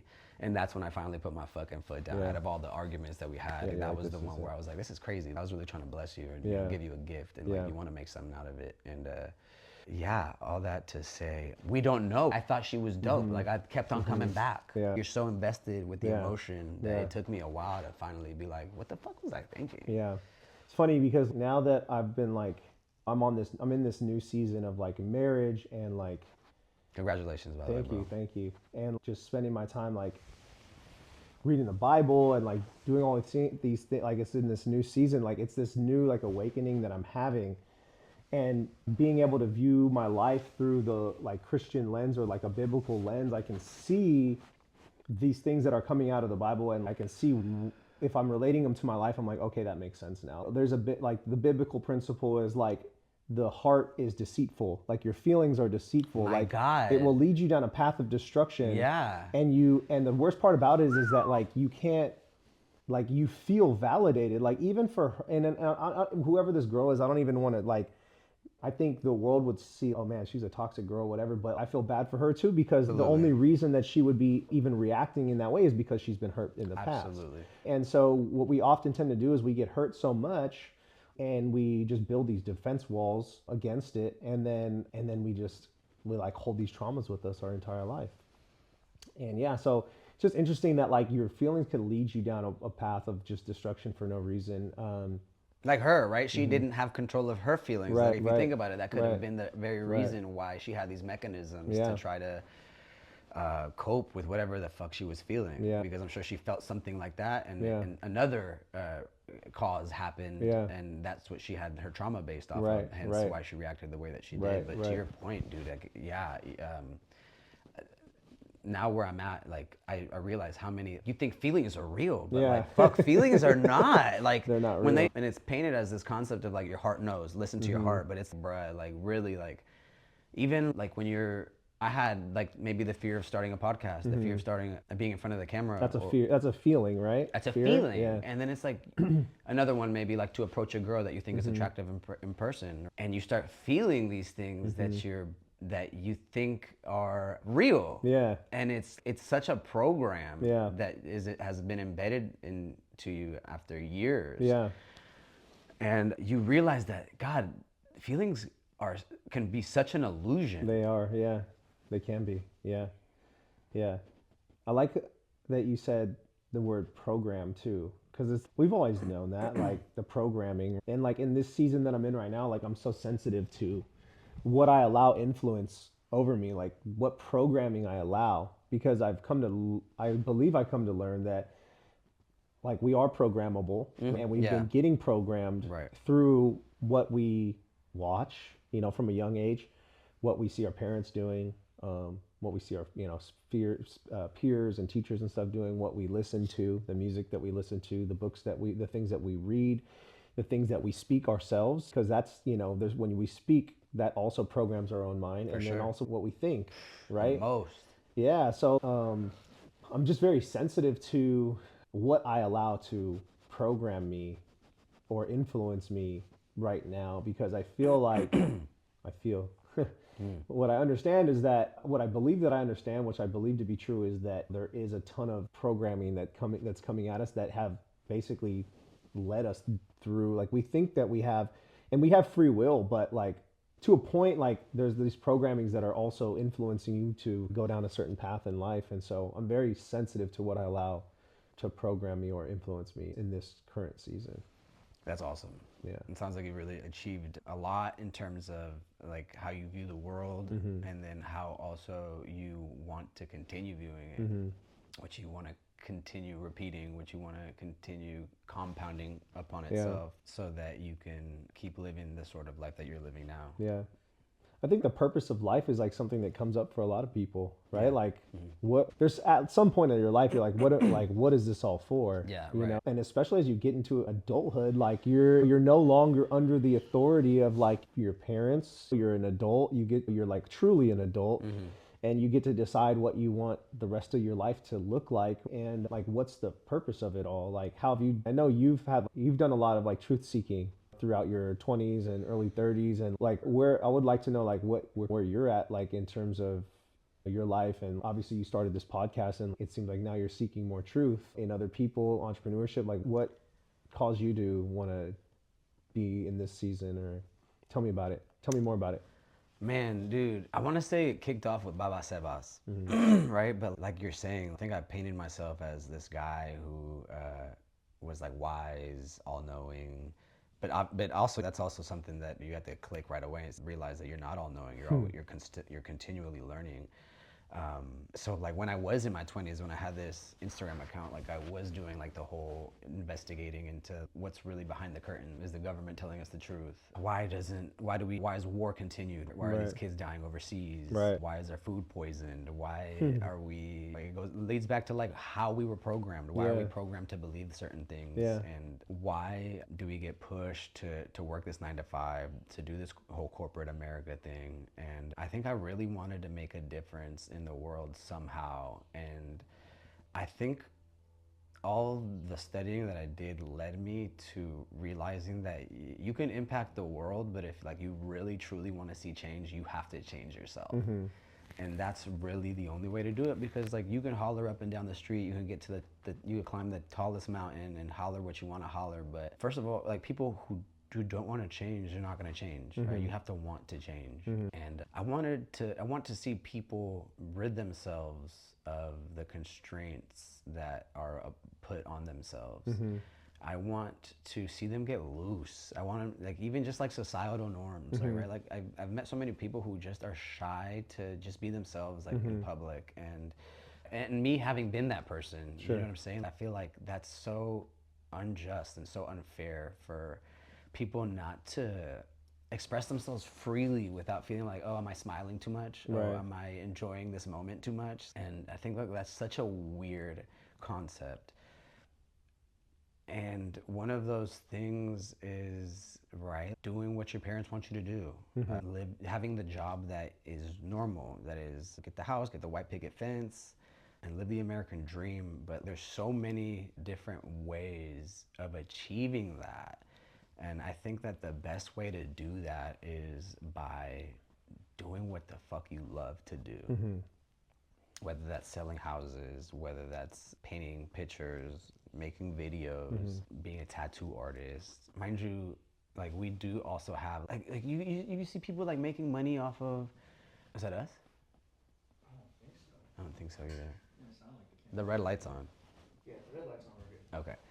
Like selling stuff that you buy at a yard sale, and it's like very niche like things, but like people are making a living out of it. And I think that's really what I want to do, because in this world there's only so much freedom that you can attain. We're gonna be here for a certain amount of time and then that's it. But why not do what the fuck you love, what fills you up, what like going back to what you're saying about finding purpose, but what really fucking just makes you feel so good. That's an interesting concept, like what fills you up and what makes you feel good. Do you think that's something that you can obtain? Is that something you believe that you can obtain through your actions and like through your identity and like whatever it is that you do? Do you believe that's obtainable through, like, let's say doing what you love, like what you're saying? Is that obtainable in your mind? Or is it like something that you're always chasing, like a carrot on? I think it's a practice. I think you got to realize that it's like something that you build into your habits. I don't think it's like something you get and it's like, all right, you got it. I think that it's something that you got to do every day. And you have to have a routine because also we're not always going to be happy. It's not always going to be joyful. It's not always going to be, it's like, again, it's like that spiraling up situation. I think that we gun for happiness, but happiness isn't a stable frequency. You know what I'm saying? Like we're always going to be sick. It's a feeling, right? It's a feeling, exactly. Illusions. We're going to be sick. We're going to be off one day. But I think you got to be patient with yourselves in those moments because it's going to come back. You know what I'm saying? That feeling of peace.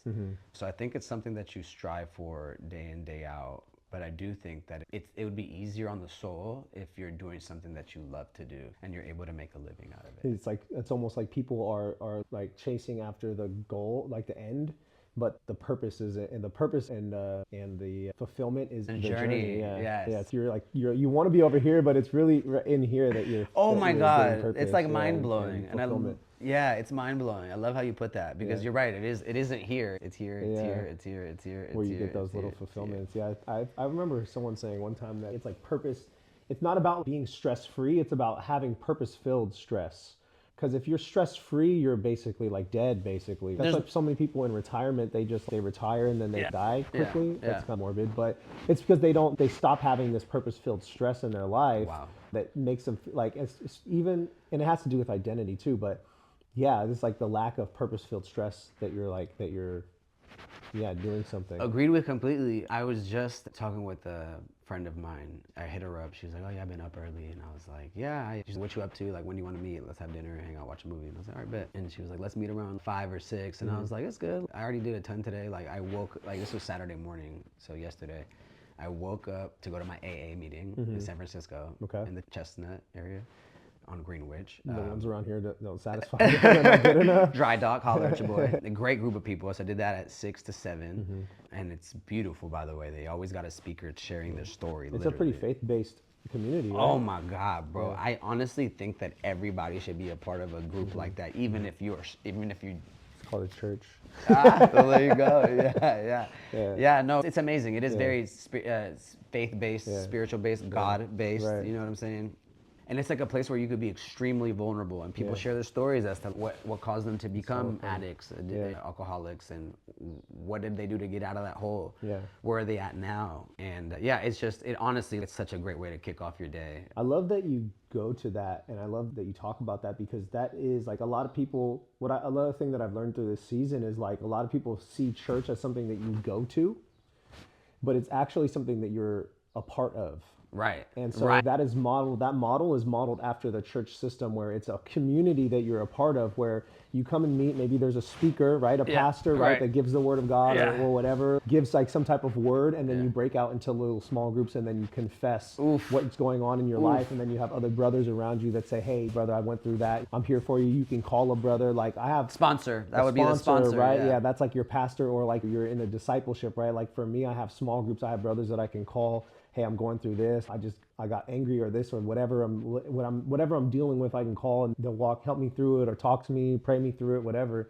But that's what a church is. And I feel like when you call it a church, people get turned off just because of whatever church hurt that's happened to the world. It's the same thing. It's what it is. It's a community a community of support and accountability that you're a part of, that is the only way to go through life. I'm just going to go on a tangent. I'm going to preach a little bit. Like I was talking today, like in Genesis, if you read Genesis, like he talks about God creating, right? And he says he created this. It was good. It was good. It was good. It was good. And the one thing, what was the first thing that he said was not good?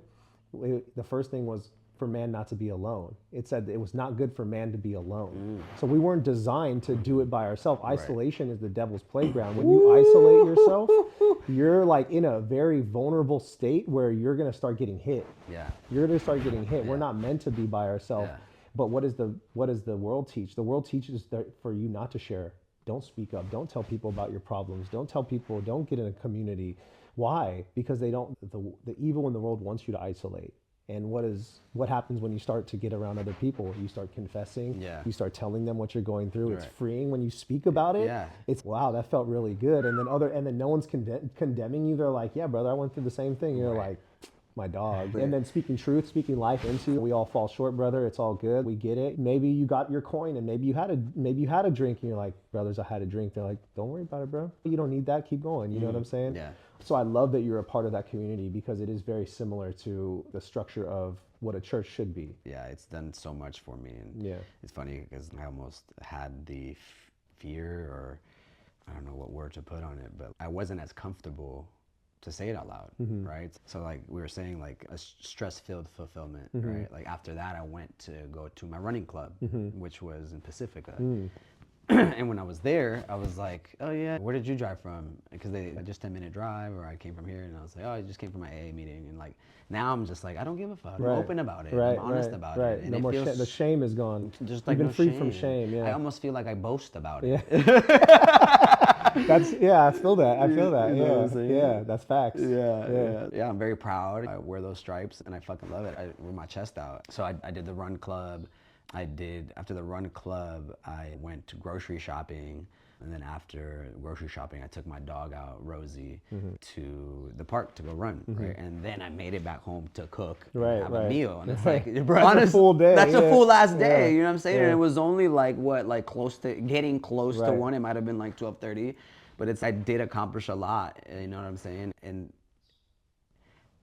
yeah, so I talked about taking a nap, but I didn't end up taking a nap. And like your body wanted a nap, but you just didn't. I was just chilling. Yeah, exactly. I don't know if I was like playing with my Switch, playing Smash Bros. Or watching TV, but it almost, some people will hear that and be like, damn, you did a lot. And, and you're killing yourself. You need to relax or something. Trying to talk you out of it. Exactly. Like damn, how do you exactly, like, how are you, like, other people, like, I'd be exhausted. Yeah. But I'm like, I feel energized, dog. Yeah, I love this. That's life. Yeah. It's funny because what we used to tell ourselves is that, right? And then what did we used to tell ourselves? We used to say, oh, no, actually what would fulfill me is if I go to the bar with my friends, drink, there's women there, and in this cycle of chasing like that, which maybe it brought like short-term fulfillment in ways, but also brought a lot of shame and like hangovers and things like that we used to tell ourselves is what we needed to be fulfilled. And then here you are, probably waking up really early, that sucks. Probably going to your getting ready, going to your AA meeting, confessing all these sins to people, and then but also coming alongside other brothers and helping them get through, because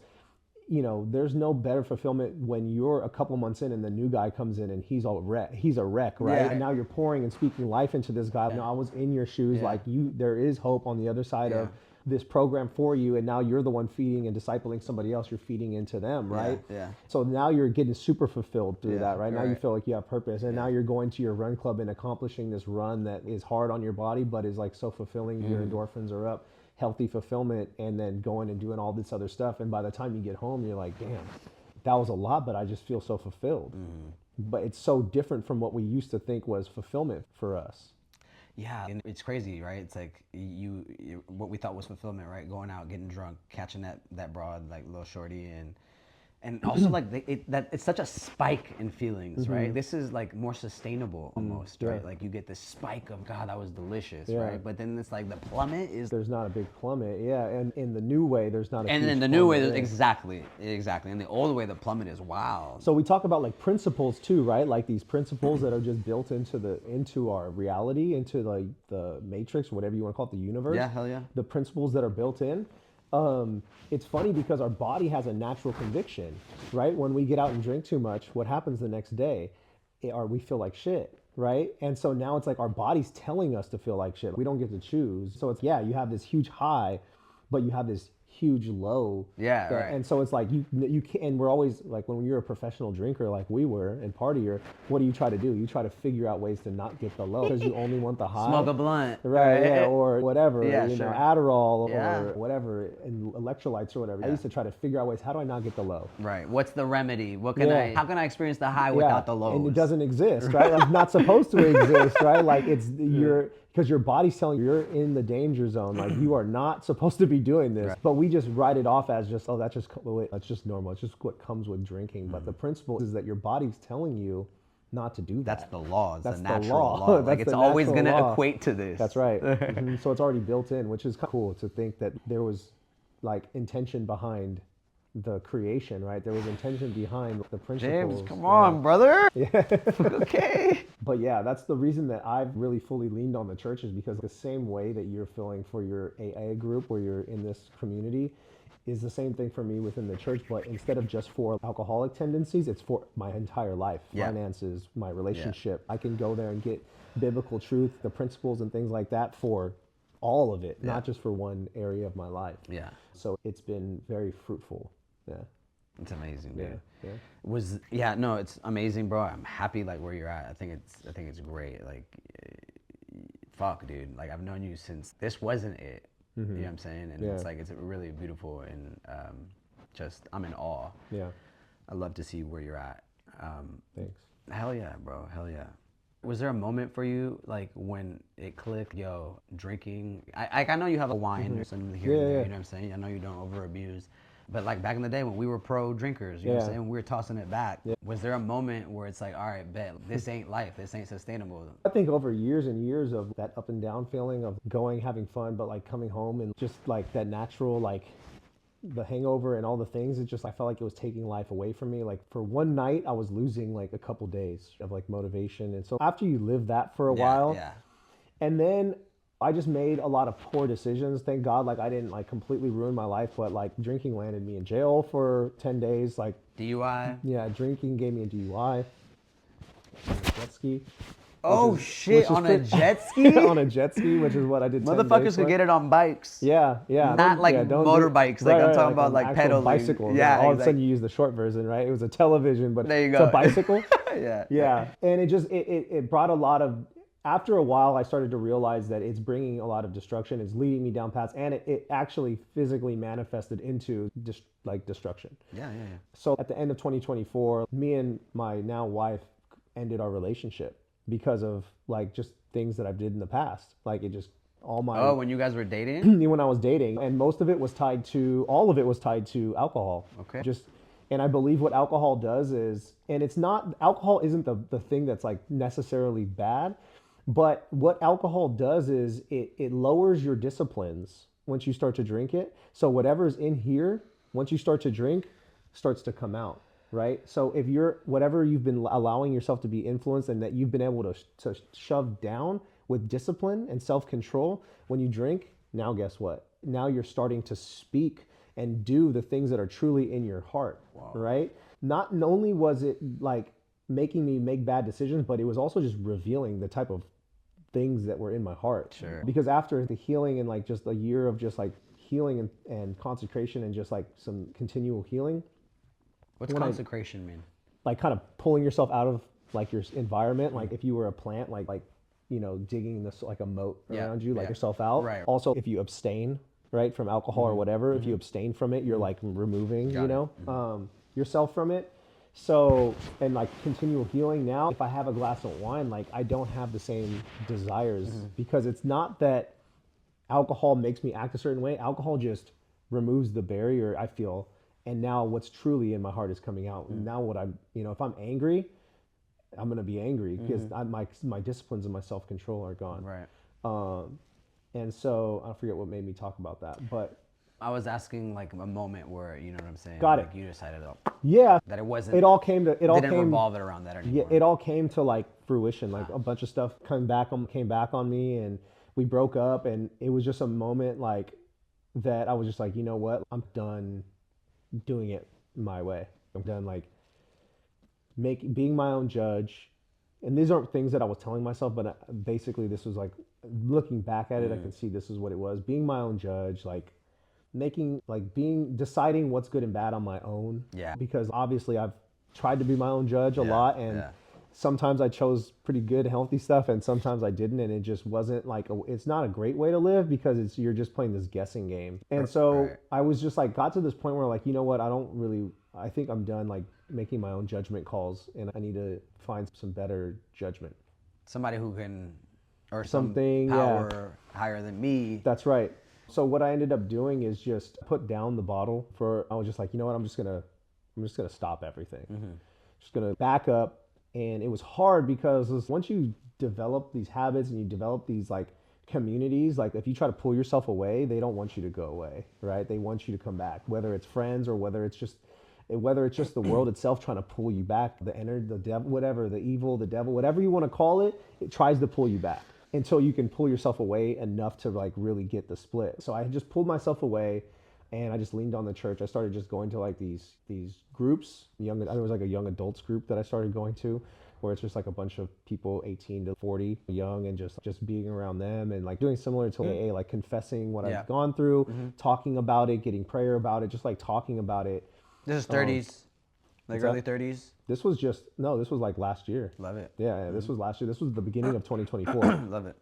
Because the end of 2023 is when everything blew up in my face. My life blew up, and I wasn't making any money, so it's even worse. Double hell, dude, nuclear explosion. I was humbled in like the most, like in the craziest way. Yeah. But so it was easy for me to be like, all right, it wasn't just my relationship, but it was like my business. It was everything. So I was just like, all right, cool. So I ended up that was the moment where I'm just like, okay, I need to figure out like what else. Yeah. I had already been like going to church and stuff like that, like attending. So that's when my mind shifted from just something that I go to something that I'm a part of. Yeah. Because I was just going. Right. And it's like something that I was just attending. Yeah. Right. And so now I'm like, okay, I'm going to go to these groups. I'm going to learn I'm going to get some wisdom. And then I was going to another group with like older men. So I was getting like the younger vibes. Fuck yeah. And I was getting the older vibes. You and need I just did that for about 8 months and just like got in my Bible, started reading. Because I was just like, okay, there's something about this that needs to be taught, that there's some truth in here. So let me figure out what it was. And I just started reading and like learning and ChatGPT and YouTube, and it started to just showed me wisdom and healing and stuff like that. So yeah, that just started something, but it just brought a lot of healing, and yeah, and it just taught me a lot, and I was able to like basically put down the bottle for like almost a year. I still had a couple drinks in between, but and I still, like you said, I still drink. I still have like wine and stuff like that, but I've been able to understand its place and not overindulge in. You have a new relationship with it. Mm-hmm. Amazing, bro. Congratulations, because I know that ain't easy. Well, I mean, for you too, brother. I know we definitely have found love for each other, but like also probably added to each other's unhealthiness. Misery loves company, right? So like we probably didn't see it that way. We were just like bros, you know, for like sure. living this lifestyle, but we probably added to each other's unhealthiness. But hey, we're here. And look at us on the other side. Right, on the other it's side. crazy how much like we've changed, bro. Yeah. Yeah. I hate filling up silence with ums. Yeah, you get better. But yeah, brother, that was the moment where I'm just like, okay, let me change some things up. Awesome. Mm-hmm. Real estate. Okay. You love it. Yeah, I mean, yeah, real estate's awesome. It's, again, like everyone wants to, like, I want to say this with an asterisk, but everyone wants to live in a house. Yeah.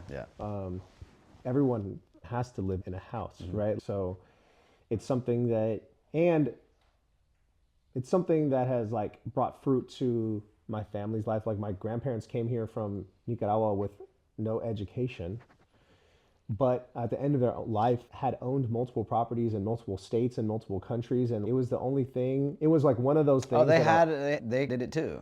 They just purchased real estate. So it wasn't like they sold, like my mom's mom sold real estate, but it was like very. Is that like a Latin thing? Because my family had like my grandma, and they had some properties and shit too. And they're just, yeah, it's just like you come to understand this, that there's only a certain amount of land. People need to live in it. Right. So it's a great asset class. Like it's just a good asset to have. Yeah. Especially when you see the appreciation. And yeah, so like my grandparents came here, they just had no, my dad's parents, they had no education. They worked, like my grandfather was like a bar back that turned into the bar manager, and my grandmother worked at See's Candy for a living, like just odd jobs, but saved up, bought a house, built equity, sold it, bought another house, built equity, sold it, bought another house, bought multiple houses, had houses in Hawaii, had houses in California, had houses in Nicaragua, like all at the same time, and just like basically built their like retirement wealth off of real estate. So I'm like, it's just an amazing, one of the reasons I fell in love with it is because of that, right? Like you don't need education. Like there's ballers out here that are like killing it, like with no education. They're not even really formally trained in anything, really. Just understanding supply and demand, understanding entrepreneurship, and real estate is one of those assets that it's not even something that you like, it's a maybe, it's like you have to have real estate in your whether you're heavy real estate or light real estate, but it's something that you have to have in your portfolio, period. Like crypto, whatever, stocks, real estate. You're saying as a person in general? As a person in general, it is like the thing that brings the most wealth to families. The thing that I also love about real estate is it is an asset that you get to live in. So you're living in your piggy bank, right? And it's the thing that you could buy. It's not the best investment, but it's a great investment because people think they know what to do with their money. So there's studies that have been done, like someone that just bought a house and lived in it for however many years, and somebody that never bought a house and thought they were smart and tried to invest their money in like stocks and other things, the person with the house ends up typically with more wealth because they just lived in the house and it's just mundane. Every month, just paying it, you're living it, paying it, you're living it, you're not thinking about it, you're just living in it. Putting your money in your own pocket. Basically, And then there's somebody else that's like trying to play the stock market, trying to time crypto and all this stuff. It's you might run it up, but then it's just a lot of like, it's just a lot of work. So, buying a house and living in it doesn't take much. The margin for error is pretty low. So you just buy it and live in it. And then you do that multiple times and you have, pretty good wealth for your family. Fucking do it. So that was another thing that like I loved about real estate, is that it allowed you to build wealth for your family without having to try too hard. So I feel good because I can help you create wealth for your family. And so I walk away from the transaction after I help somebody. Sometimes people think as real estate agents as people that are like these salesmen, which like they sharks. They can be, but not. But there's a way to do it, and maybe in the old, like maybe pre crash, it was like that because there was some shady stuff going on. But like Sure. post crash, it's Like selling to people that didn't have the right ability to. knowing that they were gonna like that their mortgage was gonna double in like a couple years, and they Yeah. didn't want to tell them, but they were just balling out with escalates and stuff. And so there's a way to, I feel good when I walk away from a transaction because I know I negotiated well. And even if the crazy part about real estate is I can make you go over your budget and still feel good about your transaction because I know your asset's going to appreciate. You know what I mean? Yeah. And a lot of the times what happens is the house that you want is right over your budget. And so I have to give you the reasons why going over is still a good idea. Right. And it's hard to do that. It takes some skill to do that, and it probably doesn't feel good for the person spending the money to do that because they're going to be pushed outside of their comfort zone. But I feel good about it because I know that asset is just going to grow for them, and create. And it is going to be one of the big things that's going to bring their family, be like a main part of their family. Yeah. So would you think that doing this, like, right? It's safe to say you love this shit. Yeah. It's safe I to would say. say like I definitely have. Yeah, I would say I love it. For somebody who wanted to do it, right? Because I think a lot of obviously that's what my podcast is based out of, is like doing what you love to do, making a living out of it. I would say it's a great way to make a living. Yeah. It is an awesome way to make a living. Yeah. You get to be creative, you get to work with people, it can be frustrating. It takes effort. It takes a lot of effort. It's not like the shows always where you just get to show up in a cute outfit and sell a $5 million home. Like there's a lot of time and effort that goes into it, blood, sweat, and tears behind closed doors. But it is an amazing way to make a living. There is amazing money that you can make out of it. There's a lot of purpose-filled stress in it as well, and you That's get to delicious. see. That's yeah, delicious. you get to see the deals. You get to buy your own real estate. You get to understand something that created probably the most wealth, if not close to the most wealth in America for people. It's a great way to make a living.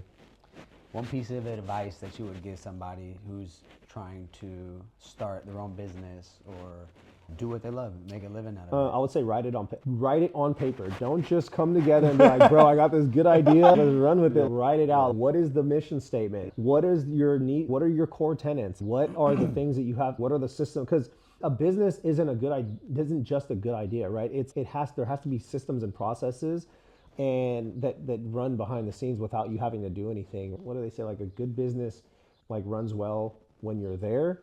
Like a great business runs well when you're not there, and then like an extraordinary business runs well when you're dead. Yeah. You know what I'm saying? Right. Like Steve Jobs is dead, but Apple goes on. Yeah. So what did he do to create a business that it doesn't even need? You don't even need him. If I died right now, God forbid, like my business would be like, it would still go because I have a business partner, but it would be like there would be some huge gaps to fill. Right. You know what I mean? What was Steve Jobs able to do to create something that ran whether or not he was a part of it or not? And so that should always be the goal in business, is like, how do you, not always, but that's how you build great businesses. Unless you understand that it's just for a season, because there's different ways to do it. You can build up something and then sell it. Yeah. You know, but you're not going to be able to sell anything. You're not going to be able to sell it if you don't have systems and processes. Because then what are people buying? Unless it's a database, there has to be systems and processes behind your operations, or else they're not buying anything. Right. And then the only other thing is it really a business if it's just based on you? Because now you're owning a job, but you're not owning a business. So if you have to show up every day and do the thing, bake the pies, then you're not owning a business, you're owning a job. Yeah. Right. So how do you get it to be to a place where you don't have to show up every day? I think that's what most entrepreneurs want. Absolutely. And a lot of the times that means that you're not making all the money. Sometimes that means you're giving away all the money, or you're paying other people first before you get paid. Yeah. But all that to say, writing it down, understanding your mission statement, understanding what you stand for, and then being able to grade yourself on those things. Love it. Speed round. Ready? Sure. Favorite movie? Oh, that's too hard. That's way too hard. Yeah, it's not super bad. Superbad's an amazing movie. Ooh. Yeah, Pineapple Express. And there's tons. That's hard, bro. That's so hard. Yeah, that's. How about a piece of like artwork that has inspired you, whether that's like music, an audio book, a clip that you've seen on a snippet? I can give Will Smith some props. Tight. So there, back when World Star Hip Hop was a thing. Yeah. Oh my God. There was this video that someone showed me of a bunch of Will Smith clips that really fired me up. No way. Early on in business, and it was just like a bunch of like little one-liners that he was just like hidden, and it was just like a compilation of all his one-liners, and it really fired me up. It was like one of the first videos I saw that like really got me going. Yeah. And it just used all the one-liners, like, you know, building a wall brick by brick, and you don't try to build a wall, you build it, you know, one brick at a time, and eventually you have a wall. It was just stuff like that. Yeah. And it really went crazy. So if anyone can find that video, it's fire. It was on Old School World Star Hip Hop with Will Smith. So I can give him some cookies for that. I love that. Yeah. It's all funny. It's always like these like little moments in your life that you remember that just stick with you. Yeah. And make a huge difference. Yeah. In who you are. Yeah. Favorite food? I gotta go with the sushi, bro. The sushi. Yeah. Sushi's your shit? Yeah. I have to go with the sushi. There's so many good ones. I enjoy cooking though. But yeah. It's one of my new things that I like to do. Yeah, what do you like to whip up? I'm down for everything, but like I've been learning like steaks and stuff, like because I've never been one to know how to make a steak. So I finally made steak. I finally made like some lamb, like a rack of lamb that was fire. Not a lot of people like lamb. They say it's love too lamb. gamey. Yeah, I love fuck lamb. with lamb. Yeah, it's like one of my favorites. So I made that. So stuff like that I'm learning right now, but one of my new favorite things to do is open up a bottle of wine at the house, have a bottle, like a glass of wine. I have a little apron that says what's cooking good looking or something like that I got from my sister-in-law for Christmas. It's fire. I love it. And just throw on some music and just cook at the house. Like it's something that I actually enjoy doing. Yeah, so it's something that I like to do. So send me recipes. I'll New make it. pleasures, man. The new pleasures that we get as adults. Yeah. All right, final question, bro. Final question. What do you see what's next? Man, I don't know. I've been trying to I would love my business to run itself. I still love to work with clients. I still love to, that's like my day job, right? But I'm also getting pretty involved at the church. And some people ask, do you see yourself as a pastor? And I'm like, that's just an absurd question. That's like me going out to play tennis with you and like hitting a couple of balls and they're like, dude, have you ever thought of like being a professional tennis player? I'm gonna tell you, yeah, but I feel what you're saying. You know what I mean? You never know, like whatever God calls me to, but I've just been spending a lot of time, and that's funny. Never mind. I want you to. What is it? Nothing. Okay. I've been spending a lot of time like in ministry, like doing some ministry stuff, like discipling some people, like doing some stuff at the church that's been like bringing me a lot of like purpose and joy. And so I can see myself like getting more involved there and doing more things like that. Maybe something with my wife, like doing some type of couples ministry or something like that. That's for sure come out on what it looks like. It's going to happen at what capacity, I don't know. But I can't see myself ever leaving real estate either. Like I have the business, I love to pour into the team. I would love the team to grow. I would love each individual of them to grow and be super productive. I would love that to be able to run itself without me having to do too much. I still work with clients and I love to do that as well. So I guess those two things are probably like where I see myself in the near future is where I'm going, what I'm building and growing. So yeah. I'm not gonna lie, I can see you being a fire pastor. I don't know, bro. Like people try to speak that over me, but I don't know. I'm just like whatever I'm called to. Right. Like the doors will open that need to open. I'm just taking it day by day and routine. And I at the same time, I just got married and I have desires to start a family, right? Like to have a family. To be an uncle, baby. Exactly. And that's your first ministry, right? Like your family. Like the last thing you want to see is somebody like doing something great for God on stage or on podcasts or in the world, but like your family's falling apart. That's Number not one okay. family. Yeah, like your first ministry is your family. So like seeing what that brings and just I'm not too worried about it, but I've been stepping out in faith of I'll just take steps. When the doors open, I just step through it. I've always lived like that, and that's how it's all happened based on the story that you've heard. It's just been like, all right, this is what's on my heart. This is what's getting opened up. This is where I'm stepping. This is what God's leading me to, and like without fear and just when you already know the end of the story, when you already know you've won, there's a confidence that you get that allows you to walk without fear because you already know that you're going to get provided for. The Bible says that one of God's names in the Bible is Jehovah Jireh, which is the provider, right? It says the daisies in the field, like how I fly, how I dress them up, and the birds of the air, how I feed them. Don't you think that you're worth more than them? Imagine how much God will provide for you. Like there's promises that he gives.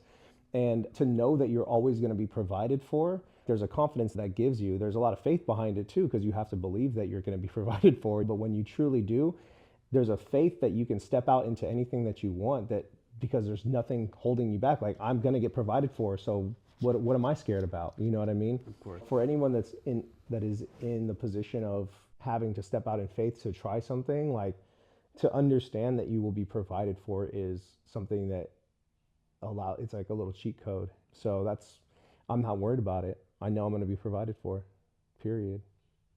The thing that I've been practicing, success was my God for a long time.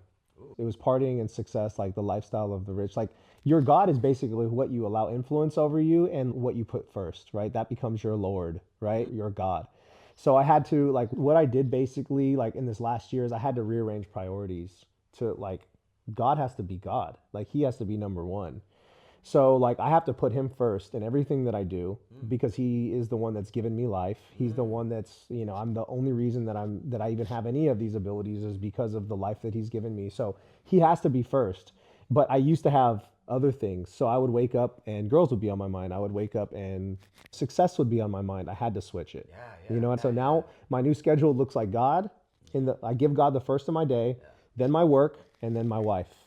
Not meaning that my work's more important, but that's just what my day looks like. But it's more like God, wife, God, family, work. There's this book that I started reading. I need to finish. It's like To Hell with Hustle, because I used to just think, like, I used to have this like fear that if I don't give all to my job, that I'm going to have lacking of. And the principle that I just talked about, like the providing principle, like that I'm going to get provided for, helped me to be able to rearrange it and lay off a little bit. Not to say that I shouldn't work hard, not to say that I shouldn't, but it's not something that I have to put before everything else. Stress over. Yeah, you stress over it. Yeah. I'm willing to turn off my phone sometimes and not feel the pressure of, if I don't work every second of the day, then I'm not going to have, right? Yeah. You can't force success. It's just like a slow, like, thing that you just continue to build. And since I've shifted that, I've had so much more peace in my life. And I love that you're taking the time. And I learned this when my mom passed away, right? Because I was like, damn, the times when I could have been kicking it with her. And I'm not like, I don't shame myself or whatever, but there's times that I feel like I was partying or I was just working so hard when I could have been spending more time with her. Right. Because I just had such a high priority in trying to build my career, thinking that I have to do all these things or else I'm not going to have. It was like more out of fear of lack. Yeah, right. And so now I'm able to spend time going to church when I don't have to answer my phone. It used to be like, I would be in church and I'm like, yeah. I don't have time. I don't have time to spend away from my business. And now I'm like, the business will be there. And the rest of that verse says that don't worry about tomorrow. Tomorrow has worries of its own. So first seek the kingdom of God and his righteousness, and everything else will be given unto you. So it's okay, like, God, I hear you loud and clear. Like, I hear you. You're first. I'm going to give you the praise and the glory and the honor, and I'm going to spend time with you so that you know me at the end of my life. And then but he doesn't want me to be lazy, so I'm going to represent you well. I'm going to steward my stuff well, and I'm going to show up, and I'm going to be a badass. And then I'm also going to love my wife. I'm going to treat her well. I'm going to spend time with her. Like, how dumb would I be if I just spent all my time doing church and work and didn't spend any time with my wife? She's going to divorce me. She's going to fall out of love with me. Because intimacy, like where you spend your time is where your vulnerability with things is all intimacy, right? So I need to be intimate with my wife. I need to spend time with her. We need to have serious, hard conversations. We need to be vulnerable with each other. We can't hide things. So it's allowed me to make room for that. So I love that you're doing that with your son, because you're not going to get those years back. And the enemy will come and tell your son will appreciate you more if you provide more money and things for him. Kids don't care about stuff like that. They want to spend time with their dad. And he's not going to remember what you got him for. He might remember like a sick toy you got him, but he's going to remember the times that you guys went on a bike ride or whatever you do. You know what I mean? So I love that. Thank you. I love you, bro. Yeah. Oh, brother. Yeah. Yes, sir. I know, it's been a long time. It has. God, I love that conversation. Love you. Thank you. Dang, I feel like I just got this couch hella hot. You feel warm. It's nice. Warm. It's really nice. I feel like I got this couch all warm and hot. Dang. Oh, what a good show, dude.